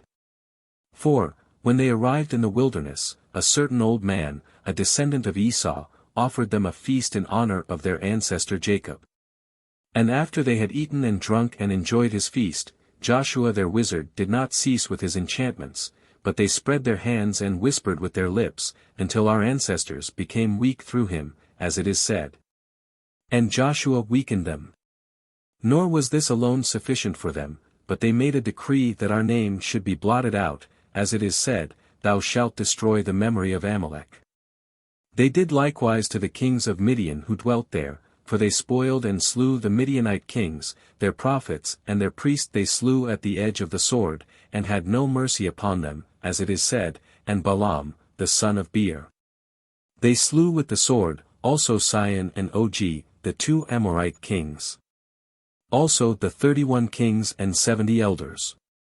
Then arose their king, Saul, who destroyed all the seed of Amalek, and had not our ancestor Agag been preserved, there would not have been one single survivor. They strengthened themselves against our kingdom, and destroyed us, not by means of the spear or the sword, but, having built a large house, they entered therein, and when they came out, they caused the nations to fall down before their words by means of their wiles. 5. When the nations of the world read this writing, they sent back word to Haman, saying, Whatever thou hast written we know, but we fear lest they do the same to us as they did to our forefathers and our ancestors. For we shall perish at their hands. Cease, therefore, from them, for whoever touches them touches the apple of God's eye, for they are called, the people near to him, as it is said, and the children of Israel are the people near to him. They are his beloved, his treasure, and his inheritance. Now, Haman, what wilt thou do? For see what happens to those who pursue them, see how the mighty men of the world have fallen beneath them. We therefore do not wish to lay hand upon them, for their God has called them the stone of foundation, and whenever it is moved he shall replace it. 6. Haman once more wrote to them, saying that, their God, whom you fear so much, does not fight their battles, nor does he avenge their wrongs, he only did so in his youth, but now he has become weak, and has no more power to wreak vengeance. For if he had, why did he not deliver them from Nebuchadnezzar, who destroyed his house, burned his temple, and slew his young men, and before whom he had no power, for the remnant was then exiled to his land, Babylon. And now though they are prisoners in our hands, we wish to intermarry with them, but they do not wish it. They, on the contrary, despise us, and account us as reptiles and creeping things. If a fly happens to fall into one of their cups, he throws it out and drinks the wine, and if one of us happens to touch the cup of one of them, he throws it on the ground and breaks it. If we ask them for anything, although we desire to return them double, in order to unite them to us, they do not wish it, but despise us and our kingdom. It is therefore our desire, with the king's consent, as well as the consent of the princes, rulers, governors, and pashas, to destroy them utterly from the world, both young and old, women and children, in one day, as it is said, Come, and let us destroy them.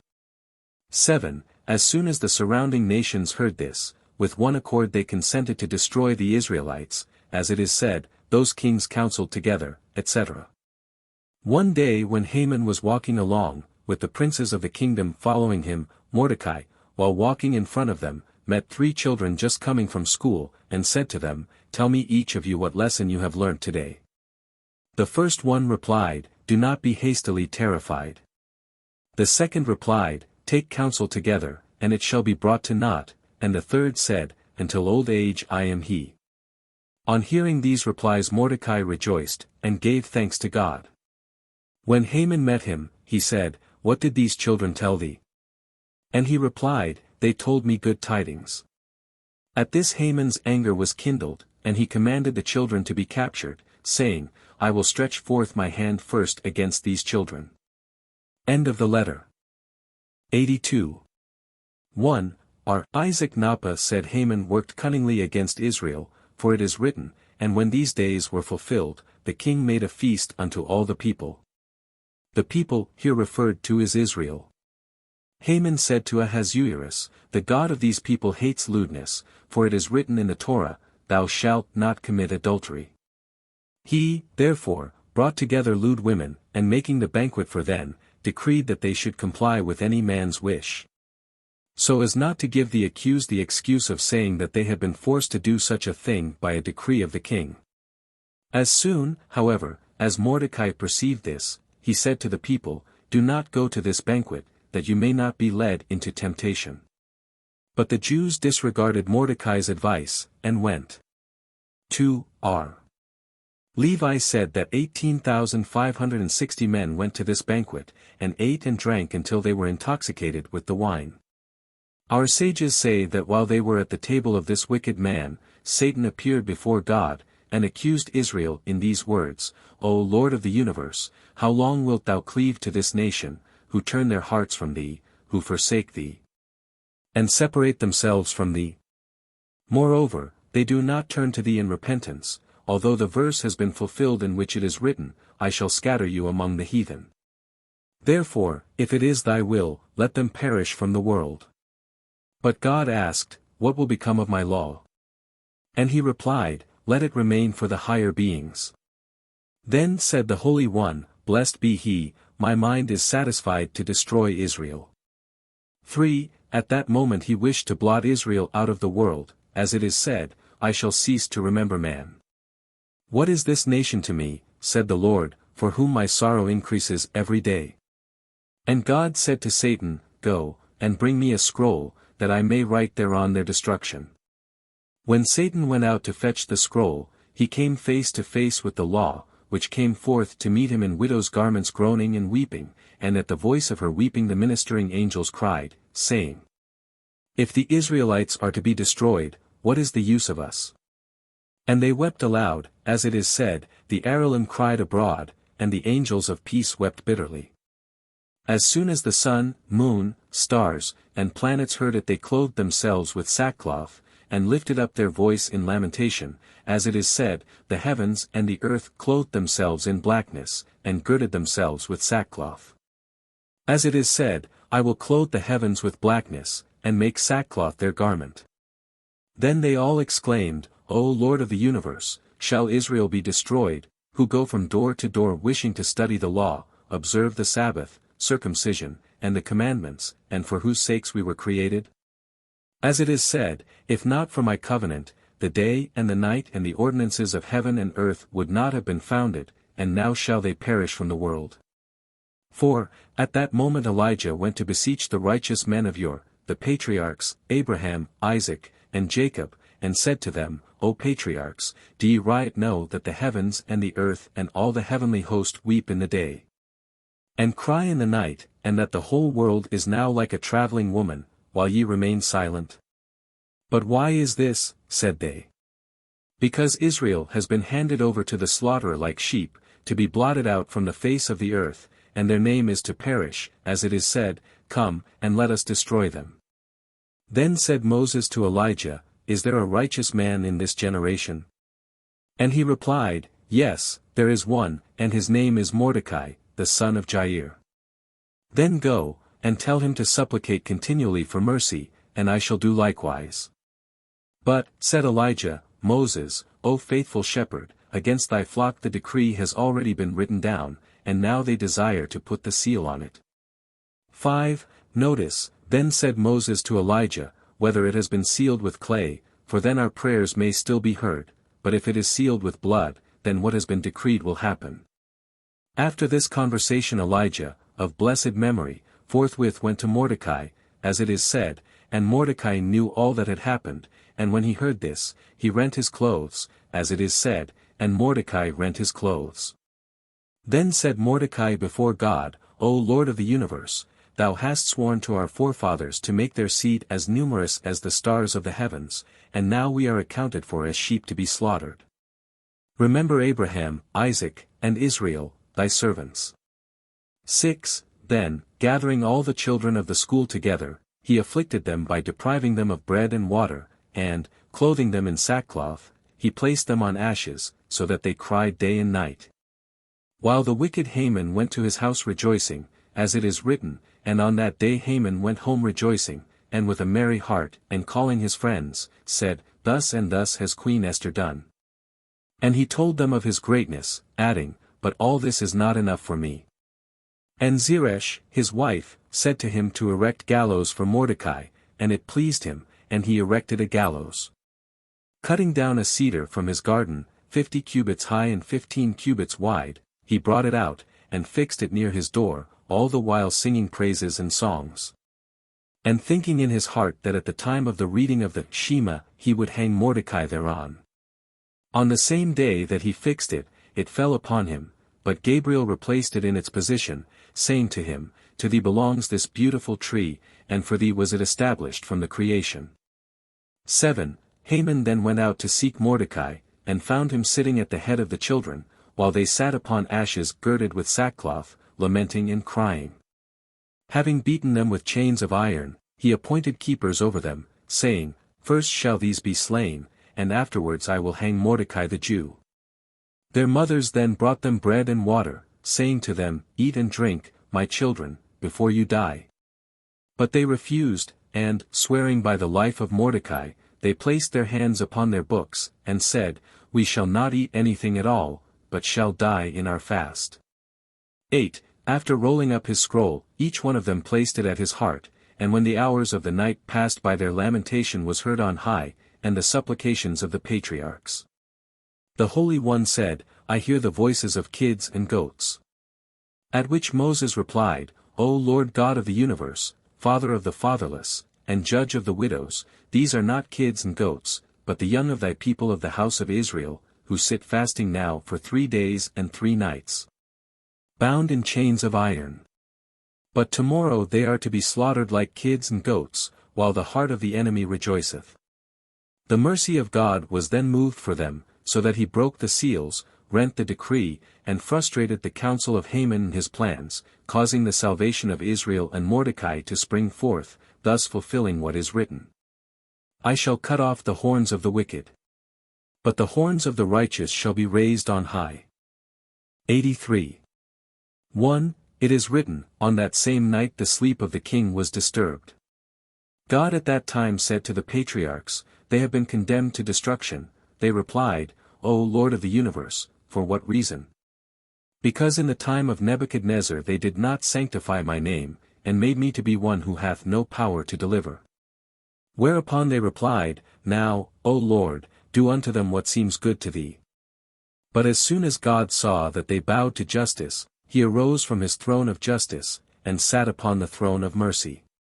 Then did the heavenly host address God, saying, Didst thou not create the whole world for the sake of the Torah, which thou gayest to Israel? Do not all things exist for their sake? As it is said, if not for my covenant I would not have created day and night. Therefore, if thou destroyest this nation, what shall become of us? But God replied, My children have not done well. O Lord of the world, added they, it is revealed and known to thee that they did this from fear. 2. The Lord was then filled with mercy for Israel, and, calling to the trees of the creation, he said, Who of you will be willing to serve as gallows for the wicked? And the fig tree replied, I am ready to be the gallows to hang that wicked man. For from me the Israelites brought the first ripe fruits into the temple, and not only this, but they were compared to me, as it is said, I saw your fathers as the first ripe fruit on the fig tree in its bud. The vine also said, I will offer myself, for from me they obtained the drink offering for the temple, and, moreover, to me they were compared, as it is said, Israel is a budding vine. 3. Then said the pomegranate, I will offer myself, for the Israelites were compared to me, as it is said, like the heart of a pomegranate is thy temple. And the walnut said, I will offer myself, for the Israelites were compared to me, as it is said, I descended to the garden of nuts. The citron also exclaimed, I will offer myself, for the Israelites praised God through me, as it is said, and ye shall take you the fruit of goodly trees. The willows of the brook said, They were compared to me, as it is said, and they shall spring up among the grass, as willows by the watercourses. The olive said, I will offer myself, for from me they kindled the lights in the temple, as it is said, and they shall take unto me pure olive oil. They were, moreover, compared to me, as it is said, His majesty is like the olive, and, further, the green olive whose fruit is beautiful to look at. 4. The apple also said, I will offer myself, for the Israelites were compared to me, as it is said, and the sweet smell of thy breath is like apples. The cedar said, I will offer myself, for from me the holy temple was built, besides which the Israelites were compared to me, as it is said, He shall grow like the cedar in Lebanon. The thorn next said, I will serve as gallows, for the wicked were compared to me, as it is said, but the ungodly shall be all as thorns to be thrust away. 5. As soon as the thorn had offered itself, the Lord silenced all the trees of the creation, saying, Since thou offerest thyself, this wicked man, who desires to destroy my children, shall be hanged upon thee. And at that moment that wicked man, summoning his wise men, said unto them, I will erect a tree, to hang Mordecai thereon, 50 cubits high, that all the surrounding countries may see him hanging. But there is no tree as high as that, except in thine own house. This wicked man then destroyed the hall of his own house in order to obtain the materials required for the gallows, and taking the beam of thorn from his house, he fixed it. But it fell upon him, and thereby took his measurement. Then exclaimed Gabriel, This tree has been prepared for thee from the creation. 6. The sages say that Michael came to the bedside of Ahasuerus in the night, and disturbed his sleep, for he knocked him on the ground 366 times.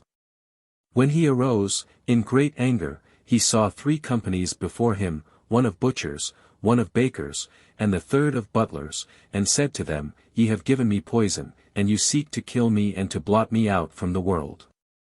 But they answered, The same bread that Queen Esther and Haman ate thou atest, and the wine they drank thou also drankest. Let us see Esther and Haman, and if they are as thou art, then thou doest rightly, but if not, then why should we be killed? 7. When they found that Esther and Haman had suffered no harm, the king ordered the Book of Chronicles to be brought before him. On that same night Gabriel appeared in his dream before Ahasuerus, in the likeness of Haman, with a drawn sword in his hand, seeking to kill him. Rising confusedly from his sleep he exclaimed, Who is in the court? And the young chamberlains of the king replied, Haman is in the court. Then he thought, and said, The dream I have dreamt is true, and he has come here for no other reason than to slay me. Then, commanding Haman to come into his presence, he said, I know that thou art a man of thought, and whoever follows thy counsel never fails. What shall be done to the man whom the king delights to honor? Revolving this in his mind, Haman thought, Whom can the king desire to honor more than me? 8. He therefore said to the king, Let the man whom the king desires to honor be clothed in the royal garments, and let one of the greatest men of the kingdom walk in front of him and proclaim aloud these words. Whoever will not bend himself or bow down before him shall be slain, and in addition, let the king's daughter be given him. Then said the king to Haman, Go and do likewise to Mordecai the Jew who sits in the gate of the king. But there are many Mordecais who sit in the king's gate, and is not a small province sufficient for him? Asked Haman. The king said, Let no word fail from all that thou hast said. End of the letter of Haman. This is a midrash, and is not to be found in the book of Jozaphon. 84. The throne of Solomon, king of Israel. 1. In those days, when Ahasuerus sat upon the throne. The word hashtag can only be understood as meaning, sitting on a throne, as it is said, when Ahasuerus sat upon the throne of his kingdom. But with reference to Solomon, it is said, And Solomon sat upon the throne of the Lord as king over Israel. It is related that the assembly of Israel said unto God, O Lord of the universe, this wicked man sits in the same place where Solomon has been sitting, do not make abominable the throne of thy glory. In the 3rd year of his reign, for he busied himself with this throne for 3 years, he sent for workmen to make a throne like unto that of Solomon, but they were unable to do so. 2. And what was the throne of Solomon?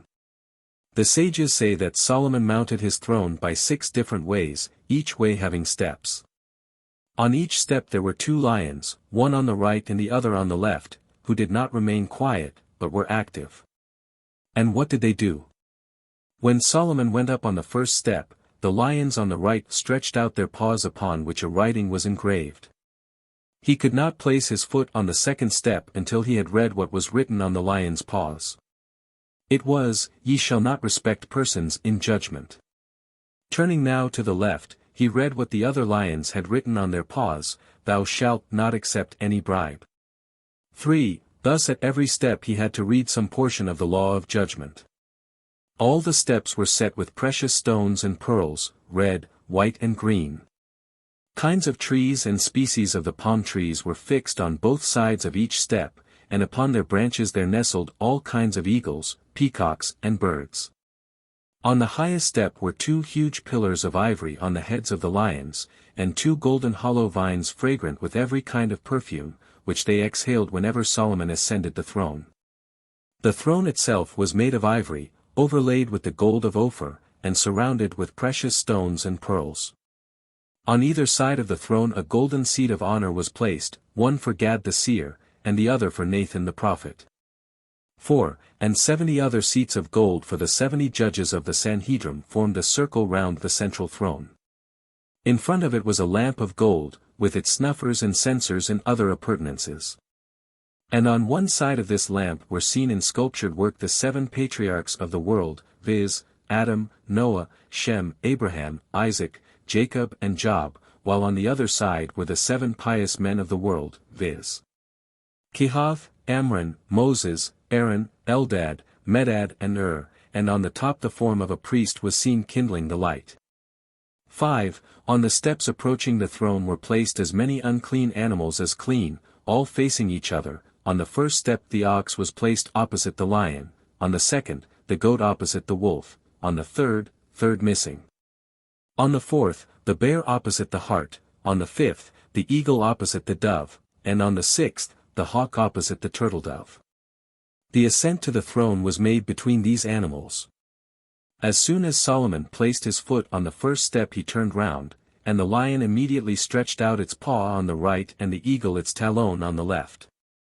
Upon these he leaned, and was spared the trouble of ascending himself because the same thing was done by the different animals and birds on each until he arrived at the top. 6. Then all the birds of every species began to chirp and sing, and the peacocks to shriek, and all the trees emitted their fragrant perfumes. A serpent of gold then encircled him, and, having seated him upon his throne, crept down beneath his feet. The eagles, nestling on the vines after wafting breezes of perfume with their wings, placed the crown upon his head, and, this done, all the beasts and birds with one accord exclaimed, "Long may the kingdom of the house of David be established." 7. After this a dove of gold opposite the throne brought a scroll of the law and placed it upon his knees. Then, laying it upon a golden reading desk just by the throne, he read it to fulfill what is written, and it shall remain with him, and he shall read therein all the days of his life. Every step on the throne contained some verse in praise of the law. On the first was written, "The law of the Lord is perfect, refreshing the soul." On the second, "The testimony of the Lord is faithful, making the foolish, simple, wise." On the third, "The precepts of the Lord are just, rejoicing the heart." On the fourth, "The commandment of the Lord he created as an enlightenment to the eyes." On the fifth, "The fear of the Lord is pure, lasting forever." On the sixth, "The judgments of the Lord are true, and are righteous, all of them." 8. When the people approached Solomon for judgment, the wheels of his throne turned, the oxen lowed, the lions roared, the bears howled, the lambs bleated, the eagles cried, the peacocks shrieked, the cocks crowed, the hawks screamed. And all the birds chirped, to terrify the plaintiffs and the witnesses, so that they did not plead wrong cases, and the witnesses were not testifying falsely. On account of all this, it is said, the like of it will never be made in any kingdom. When Ahasuerus was king, he tried for 3 years to have a throne made like that of Solomon, but in vain. End of the throne of Solomon. 85. The Book of the Maccabee. 1. In the first year of his reign, Cyrus tried to build the temple, but when Ahasuerus arose he prohibited it, and attempted to uproot the vineyard of the Lord. But God exterminated him and the wicked Haman from the world, and he died. His son succeeded him. These are the kings mentioned, Darius, Cyrus, and Artaxerxes. Then the people believed the prophets and were prosperous. In the second year of his reign he allowed the Jews to return to Jerusalem to erect the holy temple and repair Jerusalem without let or hindrance. This was, indeed, a complete redemption. Then did Ezra, Zerubbabel, and his company for the second time go up to Jerusalem with another generation of the captivity, and they rebuilt Jerusalem and its walls. The towers they erected were very high and strong, and the temple contained more than did the first one, so that the first temple was deemed insignificant in comparison to it. The people on this account served Cyrus loyally for 34 years. 2. After the rebuilding of the temple, Zerubbabel returned to Babylon and there died. His son, Meshullam, succeeded him, and in his days, in the 52nd year of the kingdom of the Medes and Persians, the kingdom was formed. The last prophets, Haggai, Zechariah, and Malachi, died at that time, and from that day prophecy ceased to exist in Israel, and the echo of the heavenly voice, Bath Kol, took its place, and after that they had to consult the sages. Until the Messiah will come and show us the right way. 3. 34 years after the rebuilding of the temple, Darius, the son of Ahasuerus, reigned, until Alexander the Macedonian, and first king of Greece, rose up against him in battle, and having killed him, took his kingdom. He reigned over Israel 2 years and captured every kingdom. He made the whole world subservient to him, for at that time, 34 years after the rebuilding of the temple, Alexander the Great was crowned, the son of Philippus, king of Macedon, for he made the name of the Macedonian nation great. And smote the whole country. When he waged war against Darius he smote the land of Egypt, and slew in Alexandria double as many Jews as went out of Egypt. After conquering Edom, he marched along the seashore until he came to Acco, which he conquered, as well as Ashkelon and Azza. He then turned to go up to Jerusalem to smite it, because the Jews had made a covenant with Darius. After journeying with all his camp some distance, he arrived at a lodge, where he and his army encamped. For, on the same night, while he was lying in his bed in his tent, he opened his eyes and beheld a man standing over him, clothed in white linen, and with a drawn sword in his hand. The appearance of the sword was like lightning on a rainy day. When he lifted the sword over the head of the king, he was greatly afraid, and said, "Why will my lord smite his servant?" And the man replied, "God hath sent me to conquer kings and many nations before thee, and I will go before thee to render thee assistance, but know now that thou shalt surely be slain. Because thy heart is bent upon going to Jerusalem in order to injure God's priests and God's people. I beseech thee, O Lord," replied the king, "pardon the sin of thy servant, and if it is evil in thine eyes, I will return to my home." "Do not be afraid," said the man. "Go thy way to Jerusalem, and when thou comest before the gate of the city and sayest a man clothed in white like me, having an appearance and form like mine, do thou immediately make thy obeisance to him and bow thyself to the ground before him. Do whatever he bids thee and do not transgress his word, for the very day that thou rebellest against his word thou shalt be slain." 5. The king accordingly arose and went on his way to Jerusalem. When the high priest heard that the king was coming against Jerusalem in great anger, he was exceedingly afraid, as were all the people, and he with the people went out at the gate of the city, and he stood before them clothed in white linen. As soon as Alexander beheld the priest, quickly dismounting from his chariot, he fell upon his face and bowed down to him. But the generals of Alexander became very angry at this, and said, "Why dost thou bow down to a man who has no strength for battle?" And the king replied, "Because the man that goeth in front of me to subdue all the nations before me is in appearance and form like this man. I therefore bow down to him." 6. Then, going into our holy temple, he said to the priest, "I will have my statue erected here, and will give much gold to the workmen, that it may be a remembrance of me. And they shall erect it between the Holy of Holies and the temple, so that my image be a remembrance in this great house of God." But the priest replied, "Present the gold for the maintenance of God's priests and the poor of his people, and I shall cause thee to be remembered for good, as thou wishest. All the children of the priests that are born this year shall be called by thy name, Alexander, and thou shalt be remembered when they worship in this house, but it is not permitted to place a graven image or any likeness in the house of our God." The king then gave the gold according to the priest's request. 7. He asked him to inquire of God on his behalf whether he should go to war with Darius, or abandon the plan. And the priest replied, "He will surely be delivered into thy hand." Then, bringing the book of Daniel, he showed him the passage concerning the ram that gores on all sides, and the young of the goats which runs up to him and tramples upon him. "Thou," added he, "art the young of the goats and Darius is the ram. Thou shalt therefore trample upon him and seize his kingdom." Thereupon Alexander went to battle, and having slain Darius, captured all his kingdom, so that the Persian kingdom ceased to exist.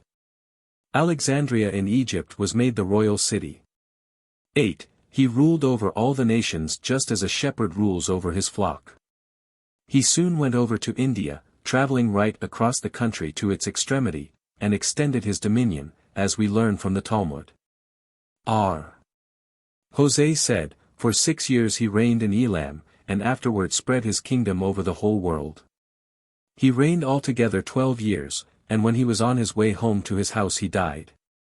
Before his death, he divided his kingdom among his 4 chieftains. He made Ptolemy, the son of Lagi, king of Egypt, Philippos his brother king of Macedon, and Seleucus and Nicanor kings of Syria and Babylon respectively. Lastly, he made Antiochus, the great enemy of the Jews, king of Asia, ###. Daniel prophesied this event when he said that the goat would gore the rain and break down his kingdom, which would be given to the four winds of the heaven. 86. 1. When Seleucus reigned over Macedonia, a very wicked, rebellious man of our own people, Simeon of the tribe of Benjamin, went to Seleucus, and, slandering the Jews, informed him of the riches contained in the temple at Jerusalem, saying that the treasures were heaped up in the treasury in endless quantities, and an abundance of gold and precious stones, and that it would be preferable to have it all placed in the treasury of Seleucus. The king thereupon sent for Heliodorus, the captain of his host, and bade him go to Jerusalem with his armies. On his arrival, Oniah the priest said to him, "Why has my lord come to his servants?" "Because of the vast amount of gold and precious stones which, the king has been informed, is contained in the treasury of your temple." "The only gold in the treasury," said the priest, "is that which King Seleucus and other kings presented to us, for the maintenance of orphans, widows and the poor. For this, we pray to God to grant long life to the king and his sons." 2. Heliodorus, however, would not listen to the priest, but placed guards round the temple until the following day, when the city was in great uproar through the lamentation and cries of the people.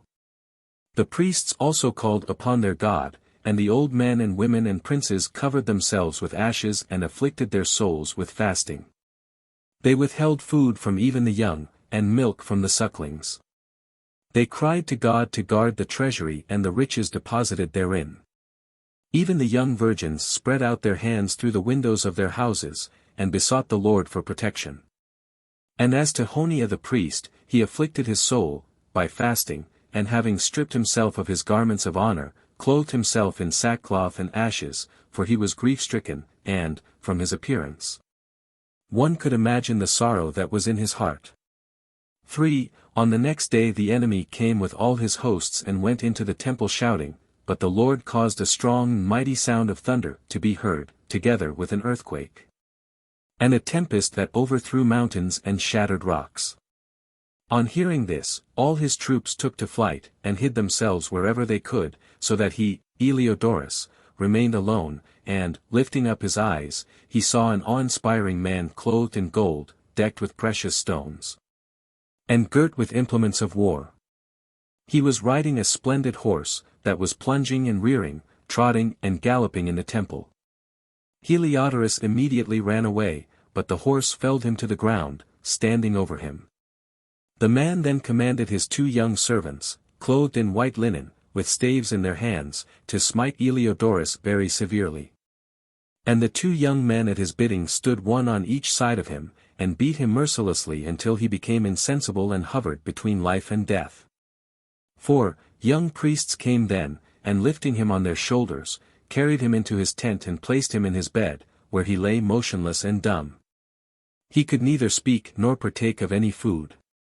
When the elders of Macedon saw him in this state, they came to Oniah the priest, and, crying, entreated him in the following manner, "My lord, we beseech thee, pray for thy servant Heliodorus and all his servants who have come with him, that we may live and not die, for we know that there is no other God except yours, since all the gods of the nations are vanity and emptiness, whilst yours is the God that created the world, and in whose hand is the soul of every living being." 5. The priest, then praying to God, offered up burnt offerings and sacrifices, and the two young men that smote Heliodorus by the temple appeared to him and said, "Arise, go to Oniah the priest, and bow down to his feet, since for his sake the Lord has had mercy upon thee." Heliodorus accordingly arose, and, going to the priest, prostrated himself, and blessing the Lord and the priest, gave much gold and silver to the treasury of the house of the Lord. Then hastening to Macedonia, he went to Seleucus the king, who asked, "What of Jerusalem?" And Heliodorus replied, "If thou hast any enemies that seek thy life, send them at once to Jerusalem, and let them go into the temple, where they will surely be killed, for the great God reigns in that place, and destroys all the enemies of Jerusalem and Judah." He then told the king all that he had witnessed. And Seleucus no more sent his army to Jerusalem to do evil, but, on the contrary, every year until his death he sent a present to the temple, and the kings of the land loved to send their offerings to honor the temple at Jerusalem. 87. 1. Now, Ptolemy the Macedonian, who was made king of Egypt, was a wise and clever king, who delighted much in books. He, therefore, commanded his 2 officers to collect very many of them. The names of these princes were Aristos and Anrios. Having collected together many Median and Persian books, besides others in all kinds of languages, the king said to them, "How many books have you obtained?" 950, they replied. Ptolemy laughed at this, and said, "Go and add another 50 to make 1,000. 2. But Aristos and Anrios replied, "O my lord, it is in vain that we weary ourselves to obtain these books, since they are useless. Now, if it please the king, let him write to the priest at Jerusalem, and he will send thee some wise men of that place, conversant with the Greek language, who will explain to thee their law, which is the holy writing. But the books we have copied are of no use." 3. Acting upon their advice, the king made such a request of the priest who was in those days, and the high priest sent him 70 priests with Eleazar as their chief, the same Eleazar who was afterwards tried during the reign of Antiochus, and who died a martyr's death for his God. 4. When Eleazar and these 70 priestly interpreters came to Egypt, Ptolemy, having put them in 70 different houses, one distinct from the other, provided each one with a scribe. And the priests interpreted the whole 24 books of the law, which these 70 elders then translated from Hebrew into Greek. As soon as it was finished, Eleazar brought the various copies to the king, who, after reading each one of them, found that they were all of one mind, and that the interpretations of all were identical. 5. The king was much rejoiced at this, and, presenting Eleazar and the 70 elders with much money, sent them back to Jerusalem. He further gave 150,000 men of Judah their freedom, besides presenting them each with 50 drachmas of gold, and a table of pure gold weighing 1,000 talents for the temple. Upon it he engraved the land of Egypt, and the course of the river Nile in Egypt, by which the country is watered, and inlaid it with precious stones, so that the like of it had never been seen in all the land. This the king Ptolemy sent as a present to the temple of the great and awe-inspiring God of the whole world. 6. A long time after this, Antiochus was made king of Macedonia, while Ptolemy, king of Egypt, was gathered to his people, and another Ptolemy succeeded him.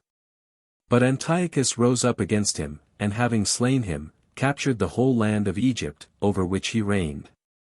7. In those days fierce battles began to be fought against the people of Judah, for after Antiochus had smitten Egypt he became very proud, and issued a proclamation to every people, commanding them to bow down to the image of the king. And all the nations obeyed.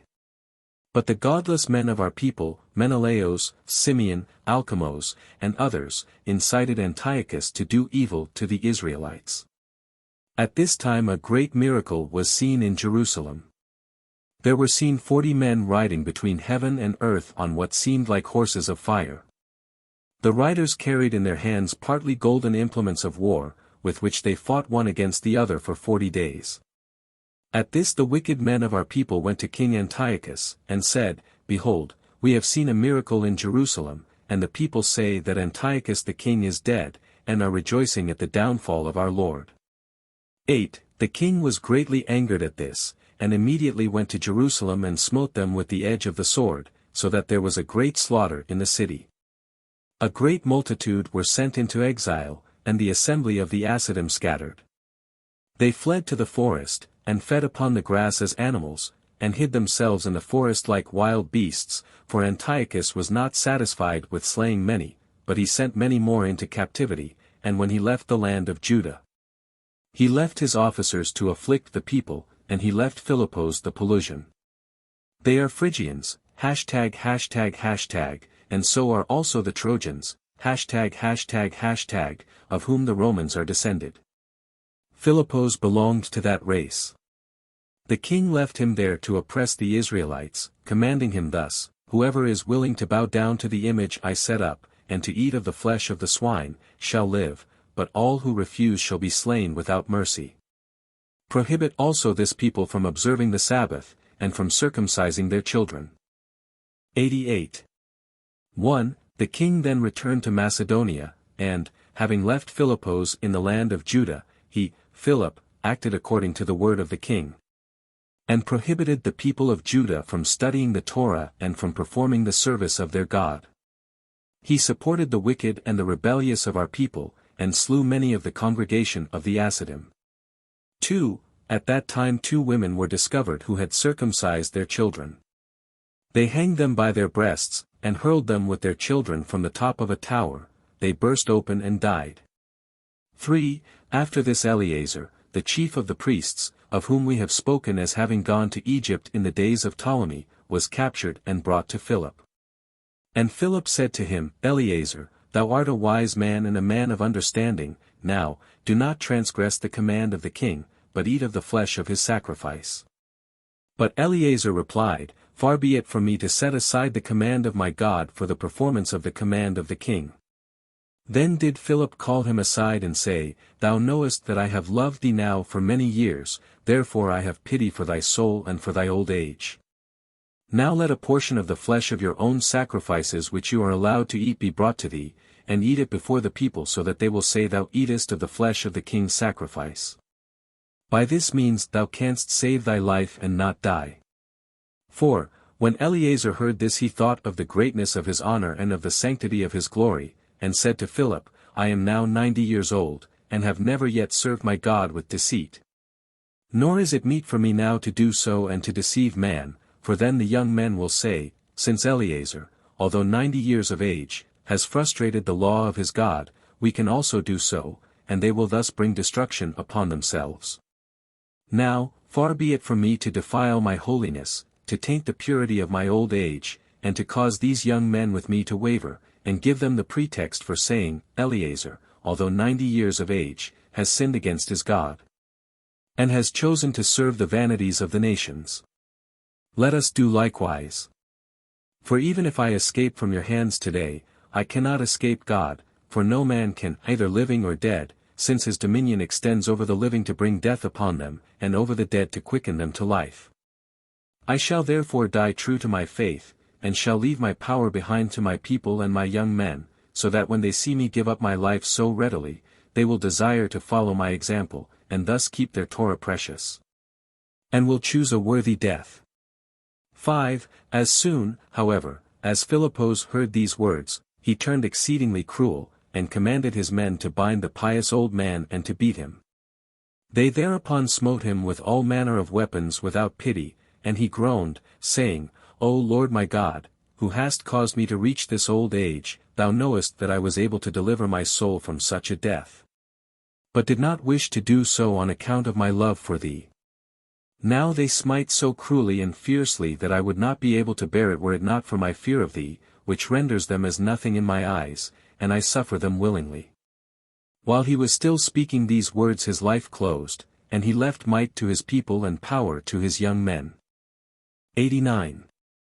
1. 7 brothers with their mother were then seized and sent to the king, for the king had not yet departed from Jerusalem, and because the swine's flesh was abhorred by the Jews and stank and was despised by them. Therefore the cruelties against them were increased, and he tore their flesh as that of an ox. 2. When the first son was brought before the king, he said, Why waste words to teach us, for we have already been taught by our forefathers. We are prepared to suffer death for the Lord and his law. The king was furious at this, and, ordering a pan of brass to be brought, placed it on the fire. Then, ordering his tongue to be cut out, his hands and legs and the skin of his head to be cut off, he placed them all in the frying pan in the sight of his brothers, the rest of his body they cast in a large brass pot placed upon the hot coals. When he was near death the king commanded the fire to be removed from under the pot so that he should not die too quickly, so as to terrify his brothers and his mother. But they, on the contrary, encouraged each other and fortified each other when they saw that their brother gave up his life for the Lord and his Torah, and said to each other, See what Moses, the servant of the Lord, said in his song. He shall be comforted in his servants. Even now the Lord is comforted in us for all the evil which he has purposed to do to his people, and he will have compassion upon them. 3. As soon as the first died, the second brother was brought. They said to him, Listen to the command of the king. Why die in great torture as thy brother? And he replied, Make haste with the sword and with the fire, and do not do one whit less to me than ye did to my brother, for I do not fall short of my brother in piety and the fear of God. Every limb was then commanded to be cut off and placed in the frying pan on the fire. He then said, Hear me, thou cruel king, art thou able to bind up these our souls which thou robbest us of? Behold, they shall walk to God, who has given them to us, to the light that is with the Lord. We shall yet live a life that has no limit or end when he awakeneth the dead of his people and the slain of his servants. 4. Thus died the second brother.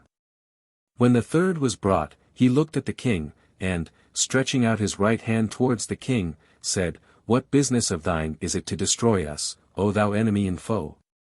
All this comes from heaven, and we receive it with love, but thy tortures are despicable in our eyes, as nothing before us, since we expect honor and favor from heaven. He will grant us the reward of our actions. The king and all his princes were astonished at the bravery of the youth. 5. After his death the fourth brother was brought. What, said he, have I to do with thee, O thou wicked man? We die for the Lord, and he will again bring us back to life, but thou shalt never rise again. 6. When the fifth was brought, he said, Do not imagine that God has forsaken us, for on account of his great love has he brought us to this honor. Thou reviler and blasphemer, the Lord hates thee and stirs thee up to do unto us whatever thou wilt, but a great vengeance will be taken upon thee and thy seed, and his anger will be kindled against thee and all thy household. 7. After his death the sixth brother was brought before the king, and he said, We know our wickedness, for we have sinned against the Lord, and now our souls are given over to death as an atonement for our people. But now because thy heart prompts thee to do this thing to the servants of our God and to fight against God, behold, he shall fight against thee and uproot thee from the face of the earth. 8. The seventh and last brother was but a young lad, yet the mother, who had seen her 7 sons slain on one day, neither feared nor trembled, but, standing upright by the corpses of her sons, she lifted up her voice and cried, saying, O my son! O my son! I do not know how you were formed in my womb, nor did I give you the breath and soul which you had, nor bring you out of my womb, nor raise you, nor make you grow, or your flesh which is now offered as a sacrifice, God formed it. He wove the sinews and covered it with skin, and caused hair to grow upon it. He then breathed in your nostrils the breath of life. And since you give up all this for his sake, he will restore them to you, and will renew your body. He will give you the reward of your actions, and happy are ye, my sons, for all this. 9. At this the king was very much taken aback, in that the woman had subdued him. Bring me the seventh one, said he, and perhaps, as he is but a young lad, I may be able to entice him with soft words to do our will, but do not let this woman boast of me, saying, I have conquered King Antiochus in exhorting my sons to die for our God. 10. According to the king's command, the seventh lad was brought, and the king implored him, and took an oath to enrich him with silver and gold, with cattle and many servants, to make him vice-regent, and to let him rule over the whole kingdom. But when the lad despised the words of the king summoned the mother to him, and said, O good woman, have pity upon this child, and be merciful to the fruit of thy womb, induce him to perform my will and to escape. And the woman answered, Give him to me, and I shall entice him with kind words. This being done, she led him aside, and having kissed him, and rejoiced at the king's shame and confusion, said, O my son, thou whom I carried in my womb for 9 months, and whom I suckled for 3 years. After which I sustained thee with food until this very day, give up all this proffered honor, and fear the God of whom I taught thee. 11. Now, O my son, look toward the heaven, and behold the land, the sea, the waters, and the fire, which by the word of the Lord were created. But man is merely flesh and blood and as nothing before him. Do not fear this cruel man, but give up thy life for the sake of the Lord. Go the same way as thy brothers. Would that I could now see where thy brothers are, and the greatness of their glory before the Lord. My son, cleave to thy brothers, and thy lot shall be cast in their glory. I shall go there with you, and rejoice with you as on the days of your marriage. I shall be with you in your righteousness. 12. While she was yet speaking the lad answered, and said, Why do you delay me, and will not leave me to go and join my holy brothers? I will not listen to the king, but to the law of our God, which he has given through the hand of Moses to the people of Israel, which this cruel enemy of God has put to shame and reviled. Woe unto thee, woe unto thee! Whither wilt thou go? Whither wilt thou flee? Whither wilt thou run? And where wilt thou hide thyself from our God, O enemy, foe, and wicked man, for he still keeps us alive, and has glorified and exalted us over all nations. But thou who art insolent enough to stretch forth thy hand against his servants, it were better thou hadst not been born. Thou wicked fool Antiochus, who wast begotten of tainted folly, hast committed evil against thyself, but thou hast done good unto us, and if we endure and bear these tortures in this world, we shall be taken to the life and light of the world where there is no darkness, but eternal life without death. 13. But thou wilt be the abomination of all creatures, and wilt be abhorred of our God when he takes vengeance upon thee.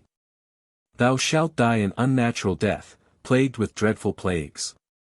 Thou shalt descend to the bottom of hell.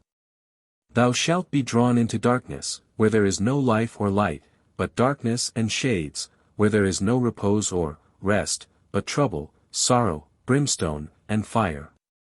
This will be thy portion of the Lord and thy lot from our God, O man of blood and wicked man. But God will have mercy upon his people. Until now his wrath has rested upon us, but he will henceforth be angry no longer with his people, but will repent of what he has done to us at the beginning, although he did so in truth and in righteousness, for we acted wickedly. He will return and have mercy upon us, and will grant us eternal life. King Antiochus now became exceedingly angry because he would not perform his will, and therefore increased the tortures, and acted much more cruelly to him than he had done to the others. Thus died the seventh.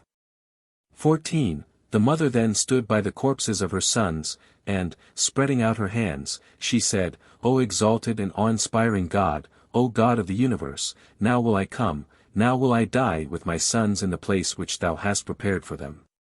While she was yet speaking she finished her days upon earth, falling upon the dead bodies of her sons, her spirit went forth, and she died with them. 90. 1. The king then went on his way to Macedon, and commanded Philip and the captains whom he had left in the land of Judah, saying, Blot out the very memory of Judah from the face of the earth. And let him who but mentions the name Jew be slain. But let all those live who are willing to be assimilated with our people, and be called Javan.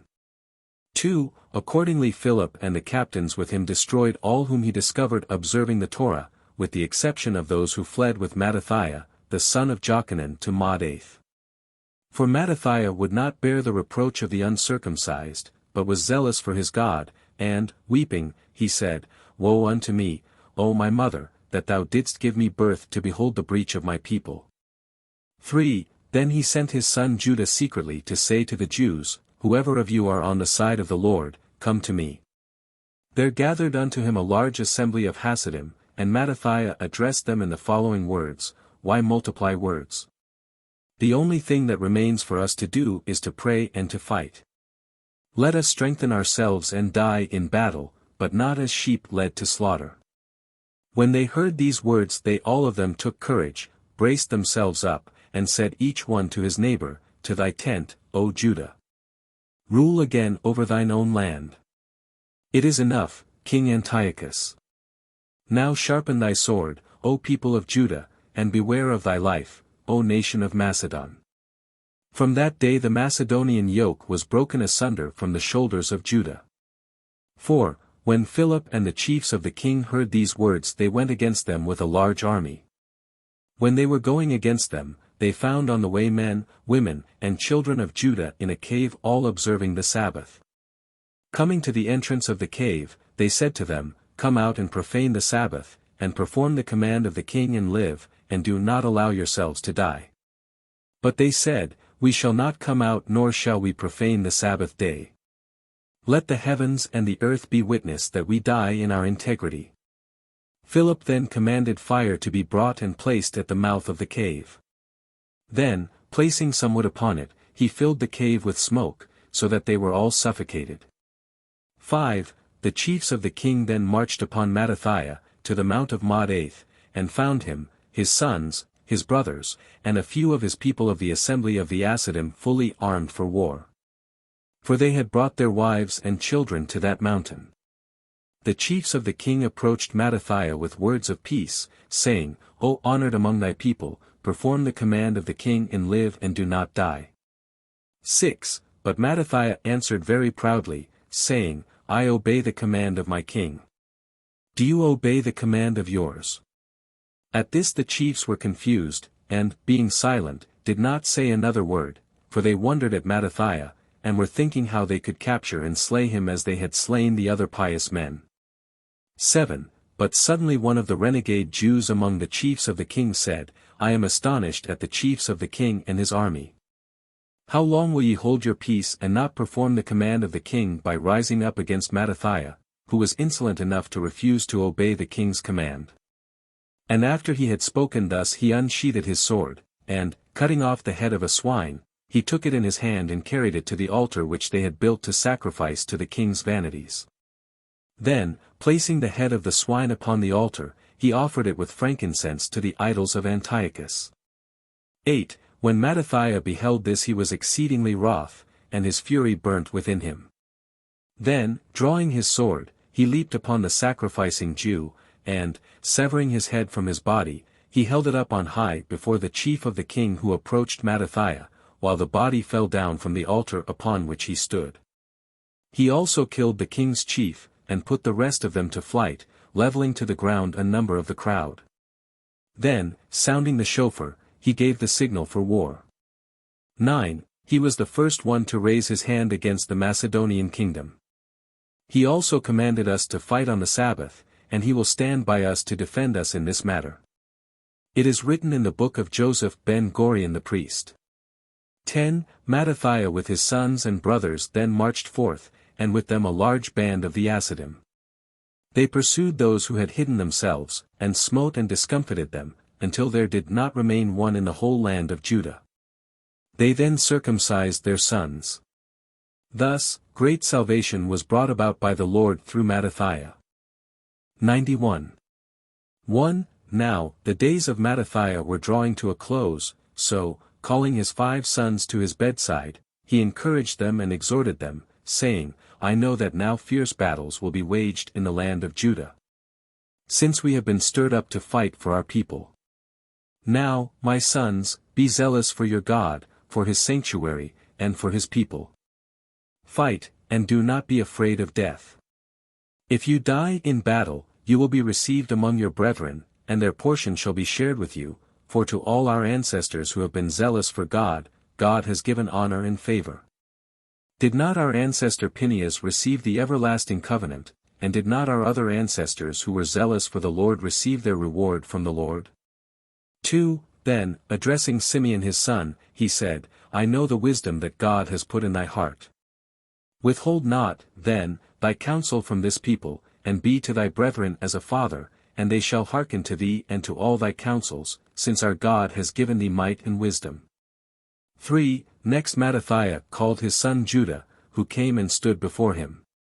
And he said, O my son Judah, who art called Maccabee, ###, on account of thy power, I know, my son, that thou art a man of war, and that God has given thee strength and might and a heart like a lion's that flees from nothing. Now, my son, honor the Lord with all the strength the Lord hath granted thee, fight his battles without stopping. Do not be reluctant to travel the 4 corners of the land, east, west, south and north, to capture the country from the power of the uncircumcised, be to them the captain of their host and the anointed of battle. Then, bringing out a horn of oil, he poured it upon his head, and thus anointed him for battle, while all the people raised a shout, and, blowing upon their trumpets, exclaimed, Long live the anointed. 4. When he had finished his exhortation to his sons, he died and was gathered to his people, and Judah his son, surnamed Maccabee, arose in his place. He had the assistance of his brothers, his father's household, and all the assembly of the Asidim. And Judah was glad to fight the battles of Israel. Having clothed himself in a coat of mail as a warrior, and equipped himself with the implements of war, he looked like one of the sons of Anak. He protected the camp of Israel with his sword, and, pursuing the enemy, he crushed out their life. He burnt the sinners with the fire of his mouth, confounded the wicked with terror, and confused all the evildoers through fear of him, for he appeared to them just as a roaring lion seeking prey appears to cattle. Jacob rejoiced at his deeds and was glad at his actions, for he confounded great kings, so that his name rang from one end of the world to the other, and people continually spoke of the wars he waged. Blessed be his name among the people of Israel. Peace and repose be upon his righteous couch, and blessing on his holy bed, for he has not withheld his soul from death to defend Israel, God's people, and has slain all the wicked of the people of Judah who led the Israelites astray. 92. 1. When Apollonius, the captain of the Macedonian host, heard these things, he said, Who is it that dared to rebel against our lord the king? And he gathered unto him a large and strong multitude of Macedonian warriors, and marched forwards to fight against Israel.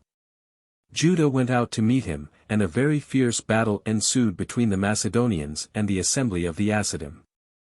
During the battle Judah saw Apollonius standing in the midst of the Macedonian company, and ran towards him in the fury of his anger into the valley, and, smiting right and left and in front of him, he cut down the mighty men of Greece just as the reaper cuts down the sheaves and the corn of his harvest. Then, approaching Apollonius, he smote him with the edge of the sword and felled him to the ground.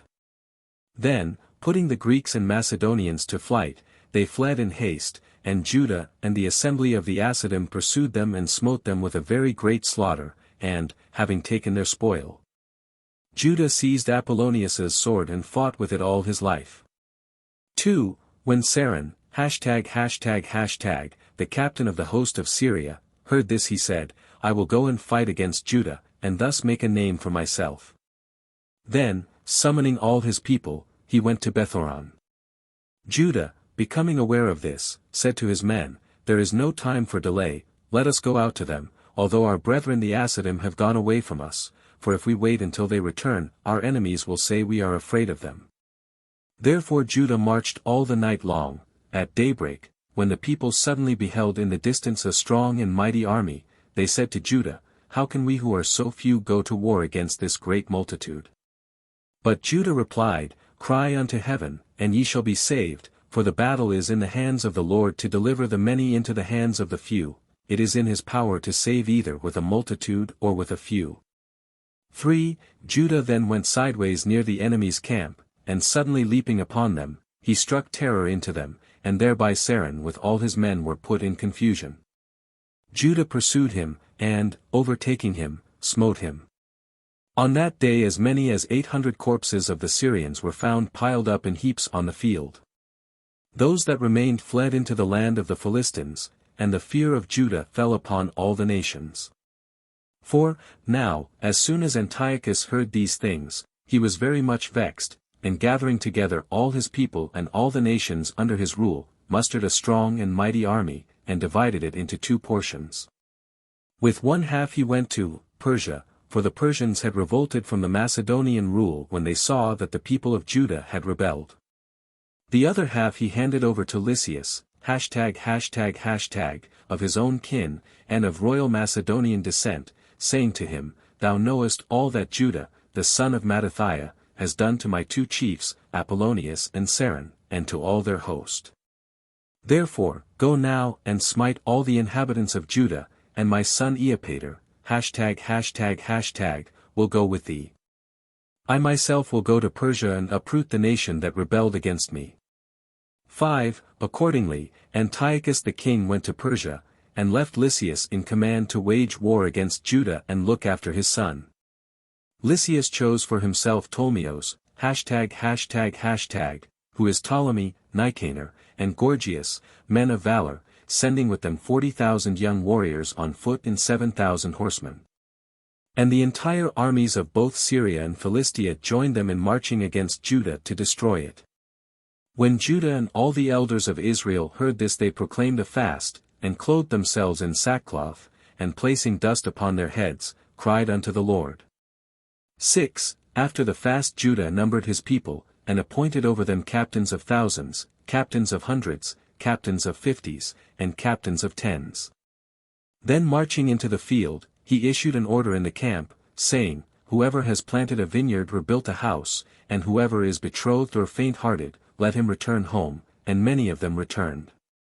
There thus remained 7,000 valiant men, chosen warriors, of whom one would not have run away before 100 enemies.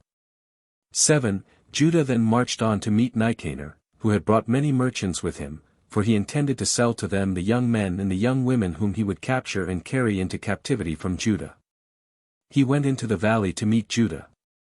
Judah, coming out of the assembly of the Asidim who were with him, called upon the Lord, saying, O exalted God, who hast ruled from the creation until this time, who causeth battles to cease.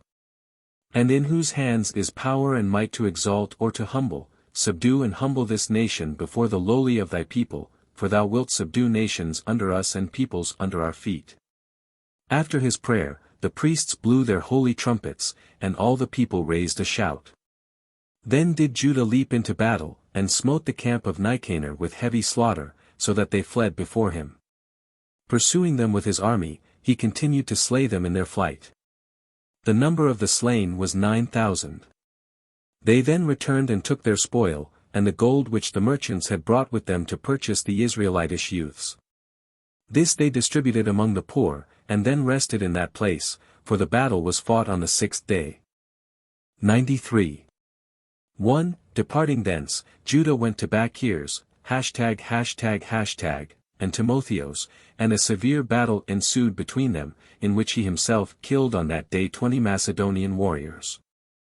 Bachirs and Timotheos took to flight, and Judah pursued them, but did not overtake them, for they went to Ashtaroth Karnaim. But he captured Philippio, the man who had done so much evil in Judah. When Judah approached him he turned from the way he was going into a house in the vicinity.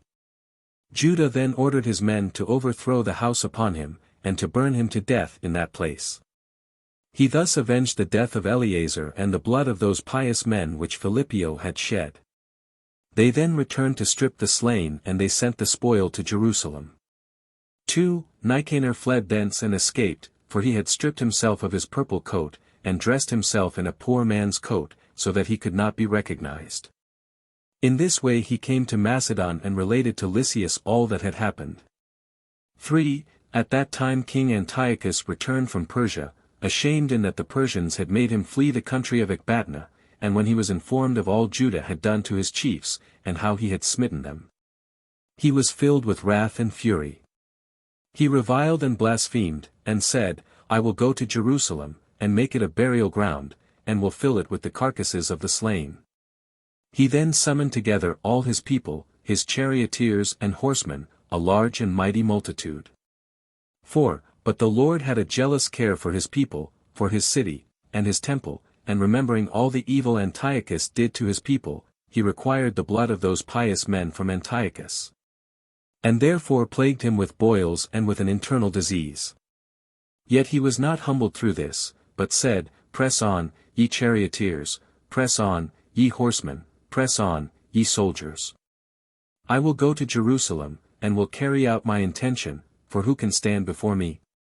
Is not the sea and the dry land mine, to change their being according to my will? Can I not transform the earth into sea and the sea into earth? When he had finished speaking thus he mounted his chariot, and went with his huge army in the direction of Jerusalem. With him were many elephants, and his camp was enormous. 5. Now, while on the journey, his chariot happened to pass in front of one of the elephants, and it trumpeted. At this the horses took fright, and slipping down, overturned the chariot, and threw Antiochus out of it. As a result of the fall, his bones were broken, for he was a stout and very heavy man. The Lord, however, heaped up plagues upon him, and his flesh stank. The stench of his body was like that of a dead man cast upon the field in the height of the summer. As soon as his servants lifted him upon their shoulders, they had to cast him back again to the ground and run away, for they could not possibly approach him or carry him on account of the dreadful stench of the flesh of that reviler and blasphemer, an enemy of God. 6. Now, when his army became weary, and he also became sick unto death of the stench arising from his body. He knew then that the hand of the Lord had touched him, and being humbled and made lowly, he exclaimed, The Lord is righteous. Who humbleth the proud and humiliates the wicked like me, for I have done all this wickedness to his people and to his pious men. It is for this that all these evils have overtaken me. He then made a vow, saying, If the Lord will heal me from this disease, I will go to Jerusalem and fill it with silver and gold. I will spread carpets of purple in all the streets, and will give all my treasury to the temple of the great God. I will circumcise my foreskin, and will go about the whole land exclaiming in a loud voice, There is no God in the whole world like the God of Israel. 7. But the Lord did not hearken to his prayer, nor did he give ear to him, for all the way Antiochus the cruel was traveling his flesh fell off from his bones, until finally his very bowels fell out upon the ground. Thus his life came to an end. He died in shame and disgrace and in a strange land. Eopater, his son, succeeded him. 94. 1. Judah, the son of Mattathias, and with him the assembly of the Asidim, now went up to Jerusalem, and overthrowing the altars which the uncircumcised had built, they cleansed the temple of the abominations of the nations. And building a new altar, they placed upon it the flesh of the sacrifice, and arranged the wood, but the holy fire they could not find.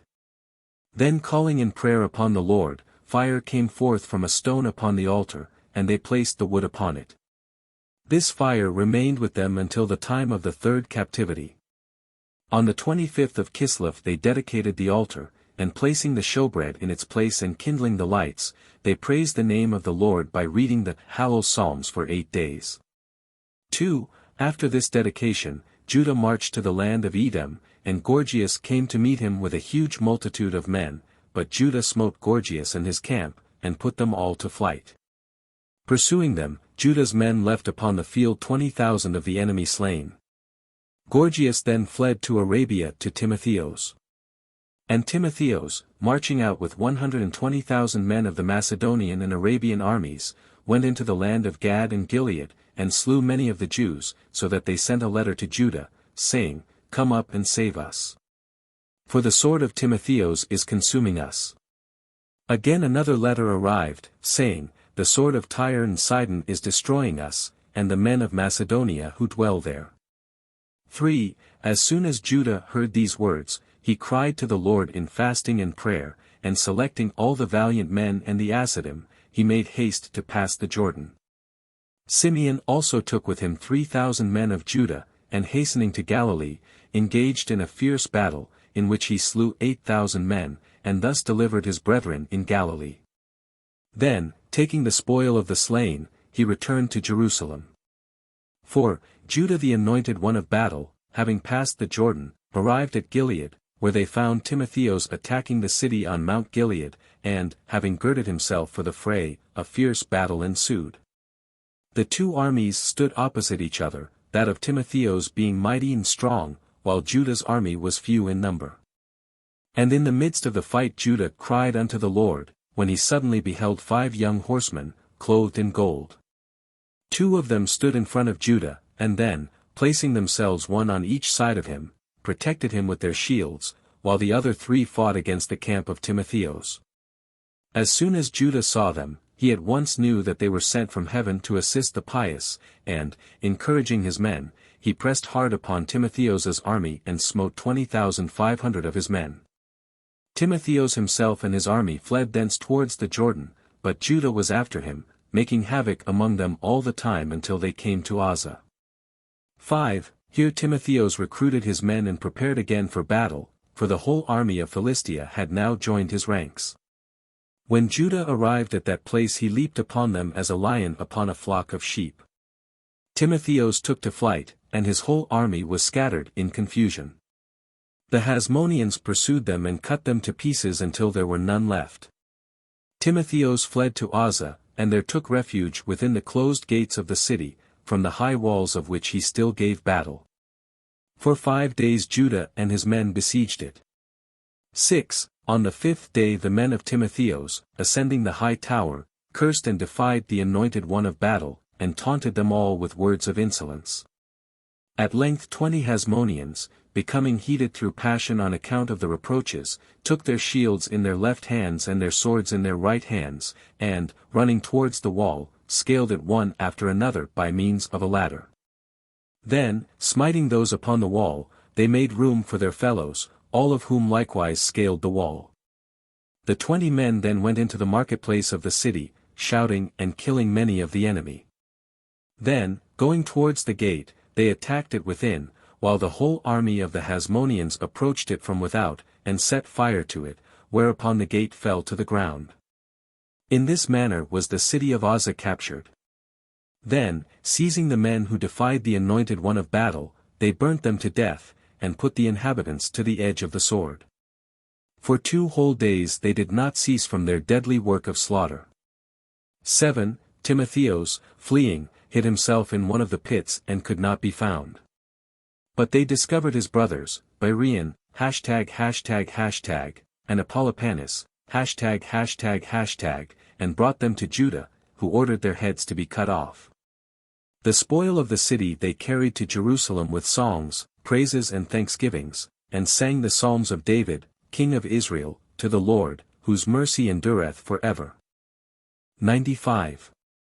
1. Now, when it came to the ear of Antiochus Epiphanes, son of Antiochus called Epiphanes, who had wrought such evil in Jerusalem, who slew the pious men, and who ultimately died from the severe plagues inflicted upon him. As we have stated above, 2, this Antiochus Epiphanes sent Lysias, his cousin, with an army of 80,000 horsemen and 80 elephants, a mighty army.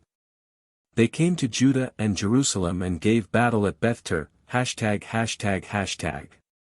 Building a ditch round about the city, he began to attack the city with a battering ram and with stones, while Judah and the whole army of the Hasmoneans dwelt in the forests and on the mountains away from the Greek army. Judah said to his men, "Come, let us approach the Lord our God in fasting and in supplication, and then let us march against the Greek army of Javan, who are attacking Bethter."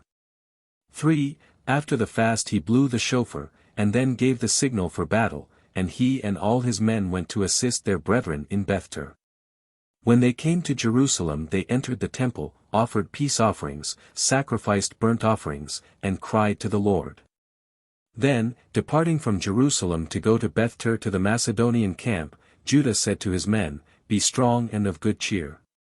For the people of the Lord and for our brethren, let us rather perish together in the fight than see any evil fall upon our people." 4. When he had finished speaking, he lifted up his eyes and beheld between heaven and earth a man, well dressed, riding upon a horse like a flame of fire, and in his hand a spear. His back was turned towards the Hasmoneans and his face to the camp of the Greeks, with his hand stretched out ready to smite it. Judah then exclaimed, "Blessed be he who has sent his messenger to save his people and smite the camp of his enemies." Hastening thence, they went to Bethter, and, springing upon the Macedonian camp, they put them into confusion, and slaughtered 11,000 foot and 1,600 horsemen. Lysias and his men fled for their lives in shame and disorder, and Lysias then knowing that God was fighting against the enemies of Israel, made a covenant with Judah. 5. The following is the letter which Lysias sent to the people of Judah. Lysias, chief of the king's army and vicegerent of Antiochus, to Judah the anointed of battle and to all his people be their greeting. Be it known to you that I have received letters you sent through your messengers, Johanan and Absalom, and that I have carried out whatever they told me. I read the letter with good feeling and have fulfilled everything contained therein. I have told the king the message on your behalf, and have given answer to Johanan and Absalom. I have further charged the messengers I sent to you with words of peace. 6. This is the contents of the letter which the king sent to Lysias, his cousin. King Antiochus to Lysias my brother greeting. Be it known to thee that we have received the letter thou didst send us concerning the Jews, and that we have read it with every good feeling. My father has gone the way of all flesh, he has ceased to be with men and has been taken with angels. But I seek for the welfare of all my kingdom, to stop wars, and to establish peace. I have heard that the Jews refuse to listen to my father to violate their law, and that they have therefore conquered by the sword and slain the chief men and the most honored of my father's kingdom. Now give them thy right hand, and make a covenant with them that they may know it to be my will and my hearty desire that they live in peace and observe their law according to their own wish. 7. And this is the contents of the letter which the king sent to Judah, King Antiochus Epiphanes to Judah the anointed one of battle and to the rest of the people greeting.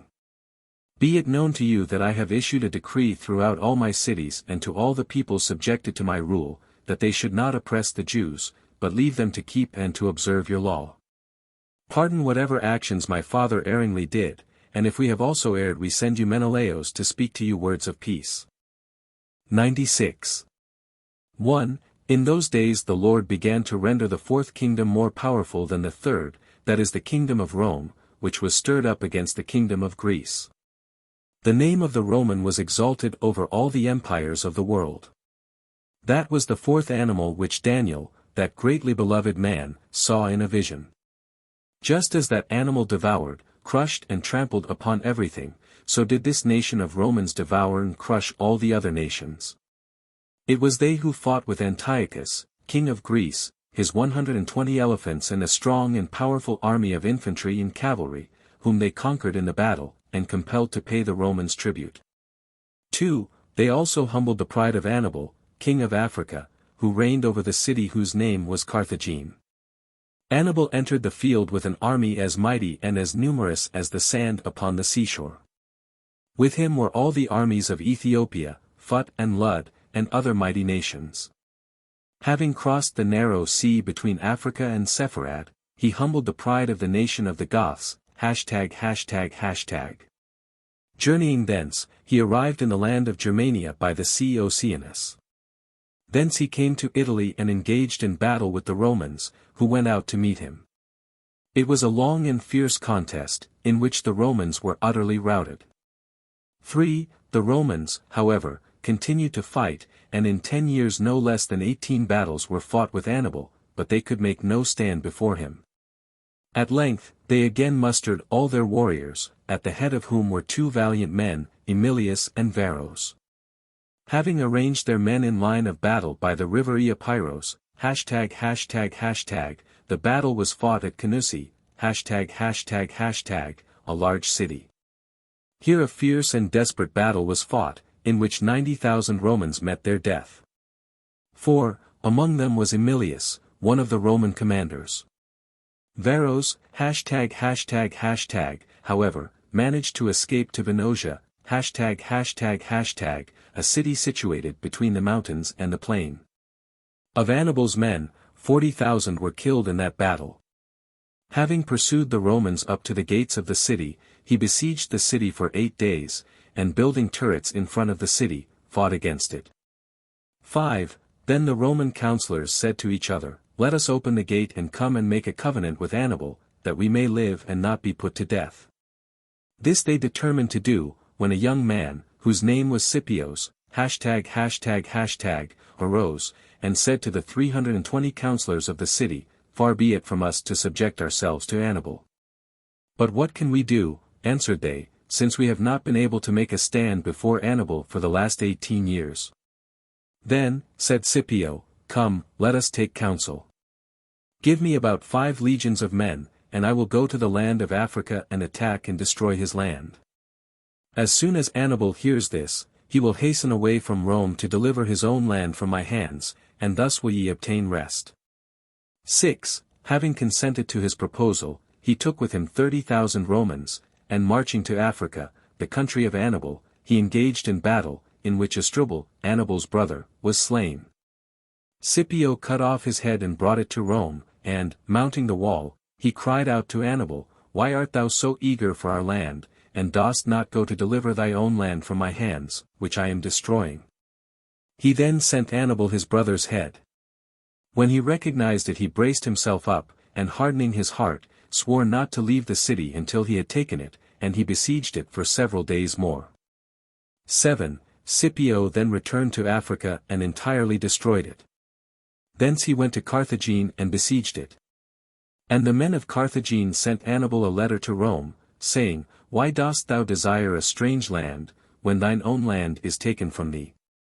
If thou wilt not hasten here and deliver us from the hand of Scipio, we shall open the gate and give the city of Carthagene with thy palace into his hands.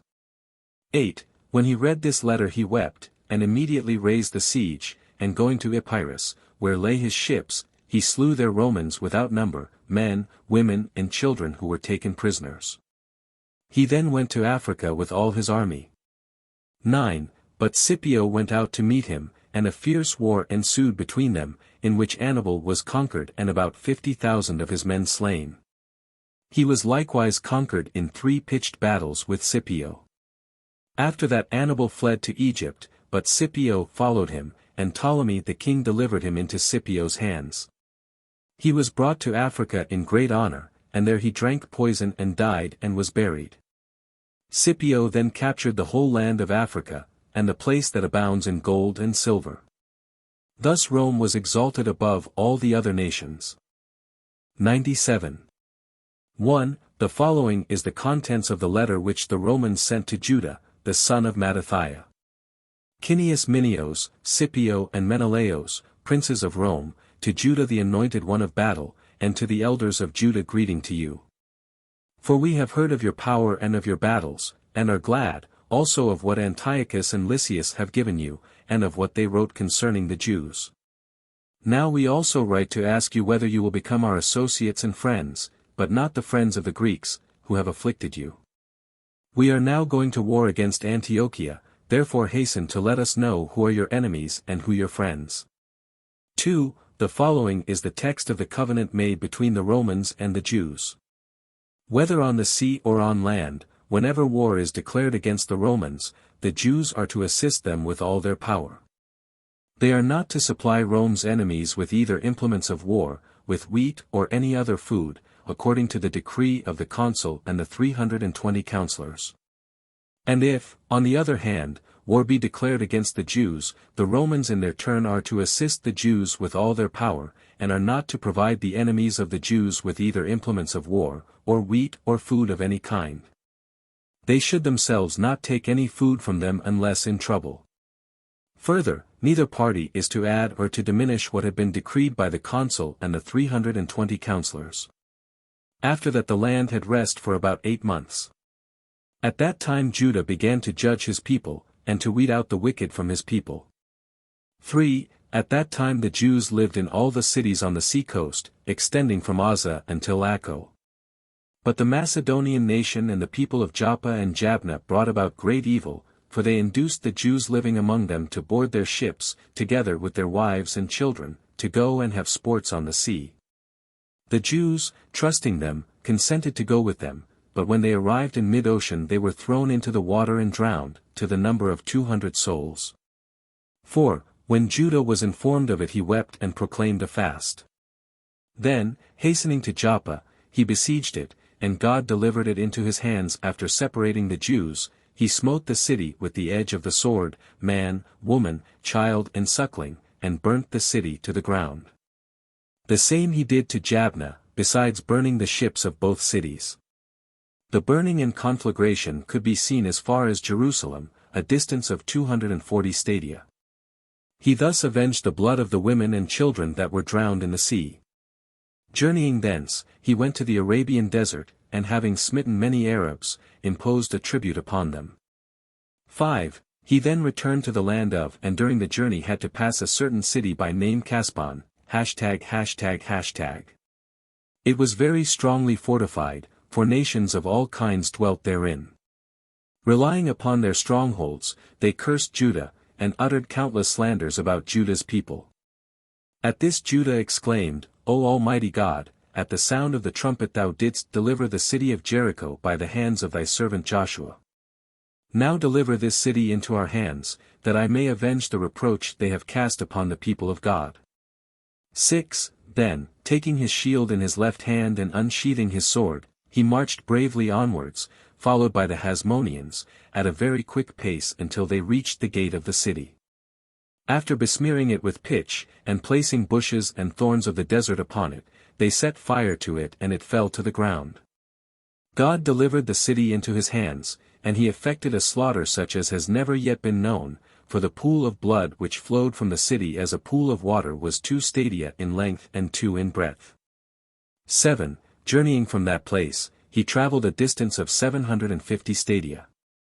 And Timotheos came out to meet him with 120,000 foot and 1,000 horse. After offering up his supplication to God, Judah marched out against Timotheos with about 10,000 chosen men. A very fierce battle ensued, in which Judah slaughtered 30,000 of Timotheos's army. Timotheos forthwith tried to escape, but Dositheus, the captain of Judah's army, and Sosipater, a gallant warrior of Israel, pursued him and brought him back to Judah, who ordered his head to be cut off. But Timotheos wept bitterly, and implored him, saying, O my lord Judah, do not kill me, for there are many Jews dwelling in my land, and I swear that I will do good to them all the days of my life. And he took an oath. Judah had pity upon him and did not kill him, but allowed him to go his way, and Timotheos did no more evil to the Jews all the days of his life, for he kept the oath he had taken. 8. Journeying thence, Judah marched in the direction of the wilderness, and, meeting the army of the king that had come into Arabia, he smote them, and, pursuing them further, slew 25,000 of their men. He next journeyed to Ephron, a large city, and besieged it, and the Lord delivered it into his hands. He slew 20,000 in the contest. 9. Marching onwards a journey of 600 stadia, he came to a city the name of which was Setopolis, ###. And the inhabitants of Setopolis being sorely afraid of them, came out to meet them with entreaties and tears, saying, O Lord, the anointed one of battle, do thou, I pray thee, ask the Jews who dwell in our midst whether we have treated them kindly or not. Moreover, in the time of the cruel Antiochus many Jews made their escape to us and we maintained them. To the truth of this the Jews among them testified. As soon as Judah heard this he blessed them, and desisted from attacking them, and he returned to Jerusalem, arriving there 3 days before the festival of Pentecost. 98. 1. When the festival was at an end he marched out to Gorgios, the captain of the army of Edom, with 3,000 foot and 4,000 horse. A fierce battle took place between their two armies, in which some Hasmoneans were slain, and among them was Dositheus, the captain of the host, who was sorely wounded on the shoulders. Some of the Hasmonean warriors were nearly thrown back. When Judah realized what had happened, he then prayed to the Lord, and, encouraging his men, leaped forward into the camp of Gorgios and slaughtered many of his men. He then shouted out, at thee, Gorgios, and stretched out his right hand to smite him, but Gorgios stepped back and thus escaped the blow, and throwing down his weapons, fled and made his escape, nor has he ever since been seen or recognized alive or dead. Some hold the opinion that he fled to the desert of Mersha, ###, in the wilderness of Edom, and there died. 2. Judah now returned to Edom, and, after destroying all their cities, took all the inhabitants prisoners. At this time graven images of the nations were discovered under the clothes of those Hasmoneans that were slain in battle. Judah then knew that they had fallen through their iniquity, and said, Blessed be the Lord, who discovers that which is hidden, and who revealed these secrets. He then exhorted the people to serve the Lord in holiness and purity, and returned to Jerusalem. 3. Now, when Antiochus Epiphanes heard of all the battles Judah had waged and of the cities he had captured, he broke the covenant he had made with Judah, and marched out against him with an army as numerous as the sand upon the seashore. Together with Lysias, his cousin, who also marched out at the head of a huge army. Having arrived in the land of Judah, he laid siege to Bethter. 4. Seeing this, Judah and all the elders of Israel called upon the Lord in fasting, tears, and in supplication. They also sacrificed burnt offerings and offered peace offerings. On that night Judah mustered all his chosen men of the Hasmoneans, and, dividing them round the camp of the king, he slew 4,000 men and the largest elephant. In the morning the king arranged his men in line of battle opposite Judah, and a very fierce engagement took place. 5. Judah suddenly noticed an elephant coated with armor of gold, and as it was greater than all the other elephants, he thought the king must be riding it, and shouted out to his men, Who of you are with me? And forthwith Eleazar, one of the young Hasmoneans, sprang forward and faced the elephant, felling to the ground all who came in his way, and, striking out right and left, the slain fell on either side of him. Then, rushing in the thick of the fight, and placing himself between the elephant's legs, he pierced its belly with his sword, and it fell upon him, so that he died, having sacrificed his life for the Lord and for his people. And left a name after him, and courage to all who heard it. It was a day of mourning to his people. There fell in battle on that day 800 of the king's nobles, besides the other people that were slain among them. 6. The king then ceased fighting, and returned to his tent. Soon after his return, he was informed that Philip had revolted against him, and that Demetrius, the son of Seleucus the king, was coming from Rome with a large army, in order to wrest the kingdom from his hands. Being sorely frightened, the king made peace, and made a covenant with Judah, embracing and kissing him, and ratified it by an oath, in which Lysias joined, saying, "We shall never as long as we live go to war against Jerusalem." The king then brought out much gold from his treasury, and gave it as a present to the house of God in Jerusalem. 7. He took Menelaus, a Judean, prisoner, who brought Antiochus to Jerusalem, and caused him to do evil, and also Eupator. The king, being very wrath with him, ordered him to be carried to a lofty tower, 50 cubits in height, and near it there was dust and ashes in immense quantities. Then, commanding him to be bound hand and foot, they cast him into the ashes, and buried him beneath them, so that he died in torment, through his iniquity. For he had committed many abominations before the altar of the Lord with the sacred dust and ashes. Thus this wicked man died, suffocated with the very ashes with which he committed abominations. Just is the Lord, who requites man according to his deeds and the fruit of his actions. 99. 1. After this the king went his way to Macedon and Judah, judged his people, and did righteousness and justice. At that time Demetrius, the son of Seleucus the king, with a Roman army, engaged in battle with Antiochus Eupator, in which Antiochus and Lysias were slain, and he held the reins of government in Antiochia in Macedon. 2. Now, Alcamos the priest, a worthless man, who ate swine's flesh during the reign of Antiochus, came to Demetrius, and said, "Long live King Demetrius! How long wilt thou remain inactive on behalf of thy servants in the land of Judah, who have fallen by the sword of Judah, the son of Mattathias, and his people the Jews, who are called Asidim? He slays us because we refuse to comply with many precepts of their law." 3. Demetrius, stirred to anger by this, sent Nicanor, the captain of his army, with a strong army, and chariots, horsemen, elephants, and footmen without number. Arriving at Jerusalem, he sent word professing his friendship, and said, "Come and let us see each other, and consult in a friendly manner." Judah, fearing no treachery, went to meet him. When Nicanor met him, he embraced him, and asked after his welfare. Then, placing seats for both of them, they sat down and conversed. Judah, however, had commanded his young Hasmoneans to remain armed ready for battle, lest the enemy suddenly attack them. Accordingly, his men stood near him, ready at any moment for the fray, as Judah had ordered. Judah and Nicanor at length rose from their seats, and went into their respective tents, and they dwelt both in Jerusalem, there being no war between them. On the contrary, Nicanor was very fond of Judah, and said to him, "Would it not be meet for a man like thee to take a wife and beget children?" Judah married, and begot children. 4. When Alcamos recognized the love Judah and Nicanor bore each other, he again went to the king, and informed him what had taken place. The king thereupon sent a letter to Nicanor, saying, "If thou wilt not send me Judah, son of Mattathiah, bound in chains, know that thou wilt surely be slain." Judah soon became aware of this, and, leaving the city by night, he sounded the trumpet call and gave the battle signal, and when all the valiant Asidim and Hasmoneans had mustered in full force, he went to Samaria, and remained there.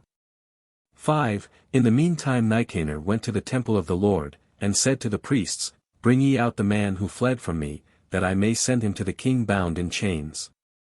But the priests swore unto him, saying, "He has not been here, nor have we seen him since the day before yesterday." At this reply, Nicanor spoke blasphemously of the temple, and, spitting upon it, stretched out his right hand, and, baring his arm for slaughter, he said, I will overthrow this temple, and will not leave one single stone in its place. And I shall dig up and overturn all its foundations.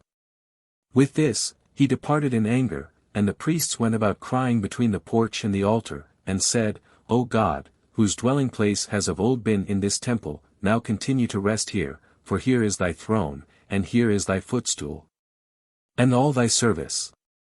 The heart of Nicanor was filled with blasphemy towards thy house and towards thy habitation. He acted treacherously against the temple of thy glory, and has committed abomination, therefore let him die as an abomination. 6. Nicanor searched all the houses of Jerusalem for Judah, and sent 500 troops to the house of Daxios, the elder of Asidim, who was tested in Antiochus's reign and found perfect, for he had suffered many tortures, and was called Father of the Jews and Judge in Jerusalem. 7. And as Nicanor was trying to show his bitter hatred of the Jews, he sent a messenger to fetch the old man, while his men surrounded the house to catch him. But the old man, unsheathing his sword and piercing his bowels, ran upon the wall, and threw himself upon Nicanor's troops, who made room for him, and he fell to the ground.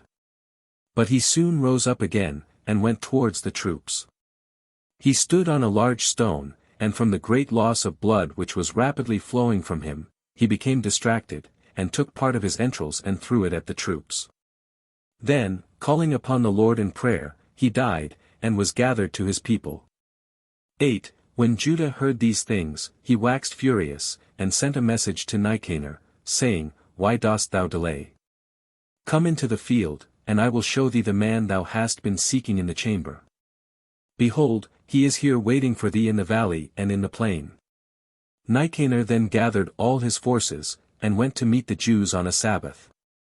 The Jews that were with him said, O my lord, we beseech thee, do not act presumptuously, grant him honor who gave the Sabbath. And who, indeed, gave the Sabbath? Asked Nicanor. The God whose dwelling is in heaven, answered they, and whose dominion extends over the whole world. Nicanor then spoke such words of blasphemy as are not fit to be written down. 9. Judah heard of this, and said to his men, How long will we be indolent, and refuse to give battle to this reviler and blasphemer? For who is this dead dog and outcast that defies the strength and glory of Israel? 10. He then marched in great anger and zeal to attack Nicanor, who came to meet him with a huge and powerful army. And Judah cried to the Lord, saying, O Lord my God, thou didst send a messenger into the camp of Sennacherib, whose men stood up outside the city and blasphemed thee, and thou didst smite his multitude by slaying 175,000 men. The slain we counted, but the slayer we did not see. Now, how much more deserving of death is this man, who has stood up against thy temple, and has blasphemed thy might and thy glory? 11. On that day a very fierce and bloody battle was fought. When Judah saw Nicanor with drawn sword, he cried out, at thee, Nicanor, and then ran against him in the fury of his anger. And Nicanor turned his back to flee, but Judah laid hold of him, and, cutting him in two, cast him to the ground. There fell on that day 30,000 men of the Macedonian army. The remainder fled, but were pursued by Judah's men, who all the while were sounding the shofar. All the cities of Judah turned out to meet the enemy, and smote them, cutting them to pieces, so that not one of them remained alive. Then, proceeding to strip the slain, they found abundance of gold, precious stones, and purple garments. They cut off the head of Nicanor and the arm that he had stretched out against God's temple, and hung them up before the gate, which has henceforth until this very day been called the Gate of Nicanor. The people then rejoiced exceedingly, and sang the psalms of David, king of Israel, concluding, For he is good, and his mercy endureth for ever. 12. Ever since that time the Jews celebrate this day as a feast and a holiday, on which wine is drunk, viz., the 13th day of Adar, one day before Purim. And Judah judged all his people, and did justice and righteousness in the land. c. 1. At the end of the year, the days of Judah drew to a close, and the Lord ordained that Judah end his days, and be gathered to his people the Asidim. At this time Bacchidos, suddenly came upon Judah with 30,000 men of the Macedonian army, while he was in Leshem. The 3,000 men that were with him fled as one man, and the only ones that remained were himself, his brothers, and 800 chosen men of Israel, who did not stir from their places. All these men were Judah's associates, tried veterans in all the wars that Judah had waged with the nations. 2. Bacchidos then brought forward 15,000 men, and arranged them in line of battle on the right of Judah, while on his left he placed another army to the number of 15,000. There was a great shouting, both on the right and left of Judah. But when he saw that the battle was very fierce, and that Bacchidos stood on his right, for all the warriors of Bacchidos remained on the right, and that the right wing was with him, he shouted and leaped forward followed by his brothers and the few Hasmoneans. 3. He ran in the direction of Bacchidos, and a fierce and terrible battle ensued, at the beginning of which heaps of Macedonians were slain. As soon as Judah saw Bacchidos standing in the midst of the people, he ran towards him in the strength of his anger, and smote many of his warriors. He struck out right and left at all who came in his way, slaying enemies without number, until he had no place to walk except upon the slain. Upon these he made his way. 4. He then came face to face with Bacchidos, with sword unsheathed and steeped in blood. As soon as Bacchidos beheld Judah's face, it appeared to him like that of a lion robbed of its prey, and fear and trembling seized him. Turning his back, he attempted to flee in the direction of Ashdod, but Judah pursued him, and put all his men, 15,000, to the edge of the sword. 5. Bacchidos succeeded in effecting his escape to Ashdod, and his army, which was behind him, finding Judah faint and weary, fell upon him. Bacchidos came out from the city, and war was waged on every side, and many more were slain, Judah being among the number, falling upon those he had slain. His brothers Simeon and Jonathan took him and buried him on Mount Modaith, and all Israel mourned for him many days.